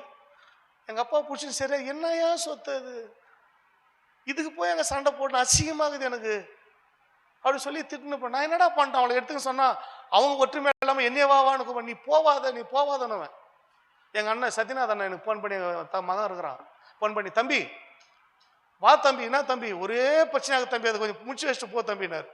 நான் அன்னைக்கு இருந்த மோகன் வேற, ஆனால் இன்னைக்கு இருக்கிற மோகன் வேறனா. நான் வந்து அங்கே நடுத்தர் நிற்கிறதுக்கு எனக்கு விருப்பம் இல்லை. தயவு செஞ்சு நீ போகாதன்ட்டேன். நீ ஊழி சரிங்க, அவங்க வாயில் போய் நிற்காதீங்க, நடுத்தல் நிற்காதீங்க, அசிங்கப்படாதீங்கன்னா நீ வானான்ட்டேன். ஆனால் இவர் போய் எதை கேட்டுக்கிறார், நியாயமாக தான் கேட்டுக்கிறார். எங்கள் அண்ணன் ஊழியக்காரர் சத்யநாதன் நடுத்தர நிற்க வச்சு அவ்வளோ அசிங்கப்படுத்திருக்கிறாங்க, அவ்வளோ அவமானப்படுத்திருக்கிறாங்க. எங்கள் அண்ணன் ரொம்ப துக்கமாயிட்டுக்கிறார். ஒரு ஊழியக்காரனை எவ்வளோ அசிங்கப்படுத்தணுமோ அவ்வளோ அசிங்கம். எங்கள் அண்ணன் ஒரே வார்த்தை சொன்ன, டேய் நீ எங்கே மோதன்னு தெரியாத என்ன பண்ணுற, மோதற வானாடா அப்படின்னு எங்கள் அண்ணன் சொல்லிக்கிறார், எங்கள் சத்யநாதன் அண்ணன். அப்புறம் எங்கள் அப்பாவுக்கு ஃபோன் பண்ணிட்டுக்கிறார், நான் வரமாட்டேங்கிறேன்னு சொல்லிட்டு எங்கள் சத்யநாதன் அண்ணன் எங்கள் அப்பாவுக்கு ஃபோன் பண்ணிட்டுக்கிறார். எங்கள் அப்பா என்ன பண்ணுறாரு, என்ன சொன்னார், நான் வரலன்ட்டு மதனுக்கு தானே போனேன், உன்னை மதனை விசாரிச்சு பாருங்க என்ன நடந்துச்சுன்னு. மதன் தான் போயிட்டுக்கிறார். மதனுக்கு எப்பா பாஸ்டர் கூட்ட வரமானுங்கிறாரு, நீ வாப்பான்னு சொல்லிட்டு மதன் தான் ஏமாளி கோமாளி பாவம், யார் கூட்டாலும் போய்ட்டு அடிக்கப்பட்ட ஆடு மாதிரி மதன் என்ன பண்ணிட்டுக்கிறாரு கூட போயிட்டுக்கிறாரு. எங்கள் அப்பா கூட போயிட்டுக்கிறார். எங்கள் அப்பா இறங்கி ஏன்டா பிரச்சனை பண்ணிதான் இதை கேட்டுக்கிறார். வயசு மரியாதை கூட பார்க்காம அடிக்க வந்துக்கிறாங்க அப்பாவை. எவ்வளோ கேவலமாக திட்டணுமோ அவ்வளோ கேவலமாக திட்டிக்கிறாங்க. மதன் ஒரு சில தான் சொன்னார் எனக்கு. எங்கள் அப்பா எனக்கு சொல்ல, நான் எதுனா ரேஸ் ஆகிடுன்னு சொல்லி எங்கள் அப்பா சொல்ல. நான் போவாதுன்னா சில நேரத்தில் நான் போவாதுன்னுட்டா நல்லது, போனால் இப்படி தான் நடக்கும். நான் நிறைய பேர் சொல்லிட்டுக்கிறேன். சரியா அசிங்கப்படுத்திருக்கிறாங்க, ரொம்ப அவமானப்படுத்திருக்கிறாங்க. எங்கள் அப்பா அப்படியே நொந்து நூலாகி வந்துட்டுக்கிறார். அது மதன் கொஞ்சம் தான் சொன்னார். அப்புறம் எங்கள் அண்ணன் வேறு சொன்னார் ஃபோன் பண்ணி, தம்பி இப்படியெல்லாம் ஆச்சு தம்பி, ஒரு அப்பான்னு கூட பார்க்காத அவ்வளோ அசிங்கப்படுத்திட்டாங்க. நான் பரவாயில்ல சின்ன பையன், அப்பா இப்படியெல்லாம் பேசிட்டாங்க தம்பினுமே. துக்கம் தாங்க முடியல, என்னால் கோபம் வர, அப்படியே களமலான்ற மாதிரி டென்ஷன் ஆகுது எனக்கு. வேணான்னு ஒரு பக்கம் அப்படியே என்னை கண்ட்ரோல் பண்ணி அப்படியே அடக்கிறேன், அப்படியே நிறுத்துறேன். சரி வேணாம் அப்படின்ட்டு ஆண்டு சமூகத்தில் போய் ஜெபம் பண்ணிவிட்டு, ஆண்டவரே அவங்கள மன்னிக்க எனக்கு கிருபை கொடுங்கப்பா, எனக்கு அவங்க மேலே கோவம் வேணாம், நான் அவங்களை எதுவும் நான் நினைக்கக்கூடாது, பழி வாங்கக்கூடாது, நான் மனதார அவங்களை மன்னிச்சு விட்டுறேன், அந்த இருதயத்தை எனக்கு கொடுங்க, அந்த கசப்பு கோவம் எனக்கு வேணாண்டவரே, நான் உங்கள் பிள்ளை நீங்கள் பார்த்துங்கப்பா, ஒரே வார்த்தை நீங்கள் பார்த்துக்க மாட்டேன், அந்த கதை விட்டுட்டேன். நடந்தது என்ன, எங்கள் அண்ணன் சொல்லிக்கிறாரு, டே எங்கே மோதிரம் தெரியாத நீ மோதிக்கிற வேணாம் அப்படின்னு சொல்லிட்டு ஒரே வார்த்தை தான் எங்கள் அண்ணன் சொல்லிக்கிறார். நானும் ஆண்டு விட்ட நீங்கள் பார்த்துங்கம்மா சொல்லி. எங்கள் அப்பா ரொம்ப மனம் உடஞ்சிட்டார். எங்கள் அப்பா உண்மையாக அவ்வளோ அவர் வேதனைப்பட்டதை பார்த்ததே இல்லை. நான் ஒரே ஒரு வருஷம் கூட ஆகலைங்க, அவனுக்கு ஒரே வருஷம் ஆகலை. நான் அந்த ராமாளிக்கு போக வேண்டிய ஒரு சூழ்நிலை வந்துச்சு. எங்கள் அப்பாவை அவன் திட்டினானோ, கை கால் வராமல், வாய் பேச முடியாமல், படுத்த படுக்கையில் விழுந்து கிடந்தான். எனக்கு மனசு கேட்கல அப்பவுமே, இந்த பாவி மனசு அந்த மாதிரி. உடனே போயிட்டு அவரை விசாரிச்சுட்டு, சரி கவலைப்படாதீங்கன்னு சில ஆலோசனை கொடுத்துட்டு, கொஞ்சம் காசு கையில் கொடுத்துட்டு ஜெபம் பண்ணிட்டு வந்தேன். கொஞ்ச நாள் இருந்தார். வயசானவர்லங்க, வாலிப வயசு, செத்து போயிட்டாருங்க. அவரு செத்து போயிட்டார். இன்னொருத்தன் நடந்த என்ன தெரியுமா, பட்டாசு கம்பெனி வெடிச்சு எங்கள் அப்பா துண்டு துண்டா வெட்டி போடுறோன்னு கத்தி எத்தனை ஓடியாந்தவன். எங்கள் அண்ணனை வெட்டி போடுறோன்னு அவன் சரீரத்திலே கண்டுபிடிக்க முடியாது, அவன் பாடி கண்டுபிடிக்க முடியலங்க. பீஸ் பீஸா அப்படி சுத்தி எடுத்து வச்சாங்க. பீஸ் பீஸ் ஆயிட்டாயா, கடைசி பார்க்கவே முடியல, தேடி காணாது பண்ண மாதிரி ஆகி போச்சு. என் சொந்தம் தான், என் உறவு தான், என் ரத்தம் தான். ஆனா ஆண்டு நியாயம் விசாரிப்பாருங்க. உங்களுக்கு தெரியாது, மோசேக்கு விரோதமா ஆரோன் எழுமனா, மீரியாம் எழுமனா. ஆண்டு பார்த்து சும்மா இல்ல, வாங்க என் சமூகத்துக்கு வாங்க, தாசனாக மோசேவை குறித்து என்ன நினைச்சிருக்கிறீங்க, உங்களுக்கு அவனை எதிர்த்து பேசுறதுக்கு உங்களுக்கு பயம் வரலையா, அவன் தாசன். ஆரோனுக்கு என்ன நடந்துச்சு, மேல கொண்டு போய் துணியை கட்டிட்டு பாருங்க, அவனோட வஸ்திரம் ஆசாரிய வஸ்திரத்தை கலந்து வச்சு அவனை க்ளோஸ் பண்ணிட்டாரு. மிரியாமுக்கு நடந்தது என்ன, குஷ்டரோகம். விளையாட்டு சொல்ல நீ நினைச்சிருக்கிற, உன்னை சாதாரண நினைச்சது இல்ல. நீ கர்த்தருடைய பிள்ளையா இருந்தியானா, கர்த்தரும் கூட இருந்தாருனா, கர்த்தரை நீ சார்ந்து கொண்டானா, கர்த்தருக்காக நீ வாழ்ந்தானா, எப்பேற்பட்ட ஆளுக்கு விரோதமாய் வந்தாலும் சரி, சில கூட்டம் உனக்கு விரோதம் எதிர்த்து வந்தாலும் சரி, கர்த்தரும் பட்சத்தில் இருப்பார், கர்த்தர் உன்னோடு இருப்பார். ஒருவரும் உன்னோடு எதிர்த்து போராடி ஜெயிக்க என் தேவன் மாட்டார். என் லைஃப் நான் எவ்வளவு பார்த்திருக்கிறேன். அவங்களுக்கு சொல்லிக் கொடுத்த ஒரு காரியம் என்னன்னா, மனுஷரை சார்ந்து கொள்ளாத, யாரை சார்ந்து கொள்? கர்த்தரை சார்ந்து கொள். ஹல்லேலூயா. அத போன சனிக்கிழமை அந்த உபாசத்தில் சொன்னேன். பிரச்சனை வரும்போது என்ன பண்ணாத, பிரச்சனை கிட்ட போகாத, பிரச்சனைக்குள்ள போ. என்னது? உனக்கு பிரச்சனை வரும்போது அந்த பிரச்சனை பக்கம் போகாத, பிரச்சனத்துக்குள்ள போ. அப்படி பிரச்சனத்துக்குள்ள போனேன்னா வெளியே வரும் பொழுது அந்த பிரச்சனை காணாமல் போய்விடும். ஆக அன்பு பிள்ளைகளே, நீ கர்த்தரை சார்ந்து கொள். உனக்கு விரோதமாய் உன் சொந்த பந்தம் எழுப்பட்டும், உனக்கு விரோதமாய் உன் குடும்பத்தார் எழுப்பட்டும், உனக்கு விரோதமாய் உன்னை சுற்றி இருக்கிற ஜனங்கள் எழுப்பட்டும், உனக்கு விரோதமாய் புறஜாதி மக்கள் எழுப்பட்டும், உனக்கு விரோதமாய் பெரிய போட்டு எழுப்பட்டும், யாரும் உன்னை ஒண்ணும் பண்ண முடியாது. நீ கர்த்தரை சார்ந்து கொண்டா எல்லோரும் நீ மேற்கொள்வாய், எல்லோரும் நீ ஜெயிப்பாய். உனக்கு விரோதமாய் எழுப்புகிறவர்கள் இல்லாமல் போய்விடுவாங்க, காணாம போய்விடுவாங்க, தாழ்த்தப்பட்டு போய்விடுவாங்க. அவங்க இருக்கிற இடத்தை நீ தேடியும் காணவே மாட்டாங்க. என்று பிள்ளையே சில பேர் சொல்லுவாங்க, காணாம போய்விடுவாங்க. அது அவங்க சொன்ன வார்த்தை இல்ல, அது நம்ம கூட தான் அதிகாரத்தை வச்சுக்கிறாரு. நம்ம கூட அதிகாரத்தை வச்சுக்கிறாருங்க. வாழ்ந்து வருகிற வார்த்தையை என்ன பண்ணுவாரு? கனம் பண்ணுகிற ஒரு தேவன். ஆனா அந்த புதிய ஏற்பாட்டுல நம்ம யாரையும் சபிக்க வேண்டியதில்லை, யாரையும் பகைக்க வேண்டியதில்ல, மன்னிச்சு மறந்து விட்டுடுவோம். பிரச்சனை வரும்போது கர்த்தரை சார்ந்து கொள்வோம். அவர் ரட்சிக்கிறவர்களை அவர் ரட்சிப்பார், அவர் பட்சிக்கிறவர்களை பட்சிப்பார். பழி வாங்குவது எனக்குரியது, நானே பதில் செய்வேன் என்று ஆண்டவர் சொல்லுகிறார். சோர்ந்து போகாம ஆண்டவரை சார்ந்து கொள்ளுங்கள். கர்த்தர் உங்களை ஆசீர்வதிப்பாராக. கரங்களை தட்டி தேவனாக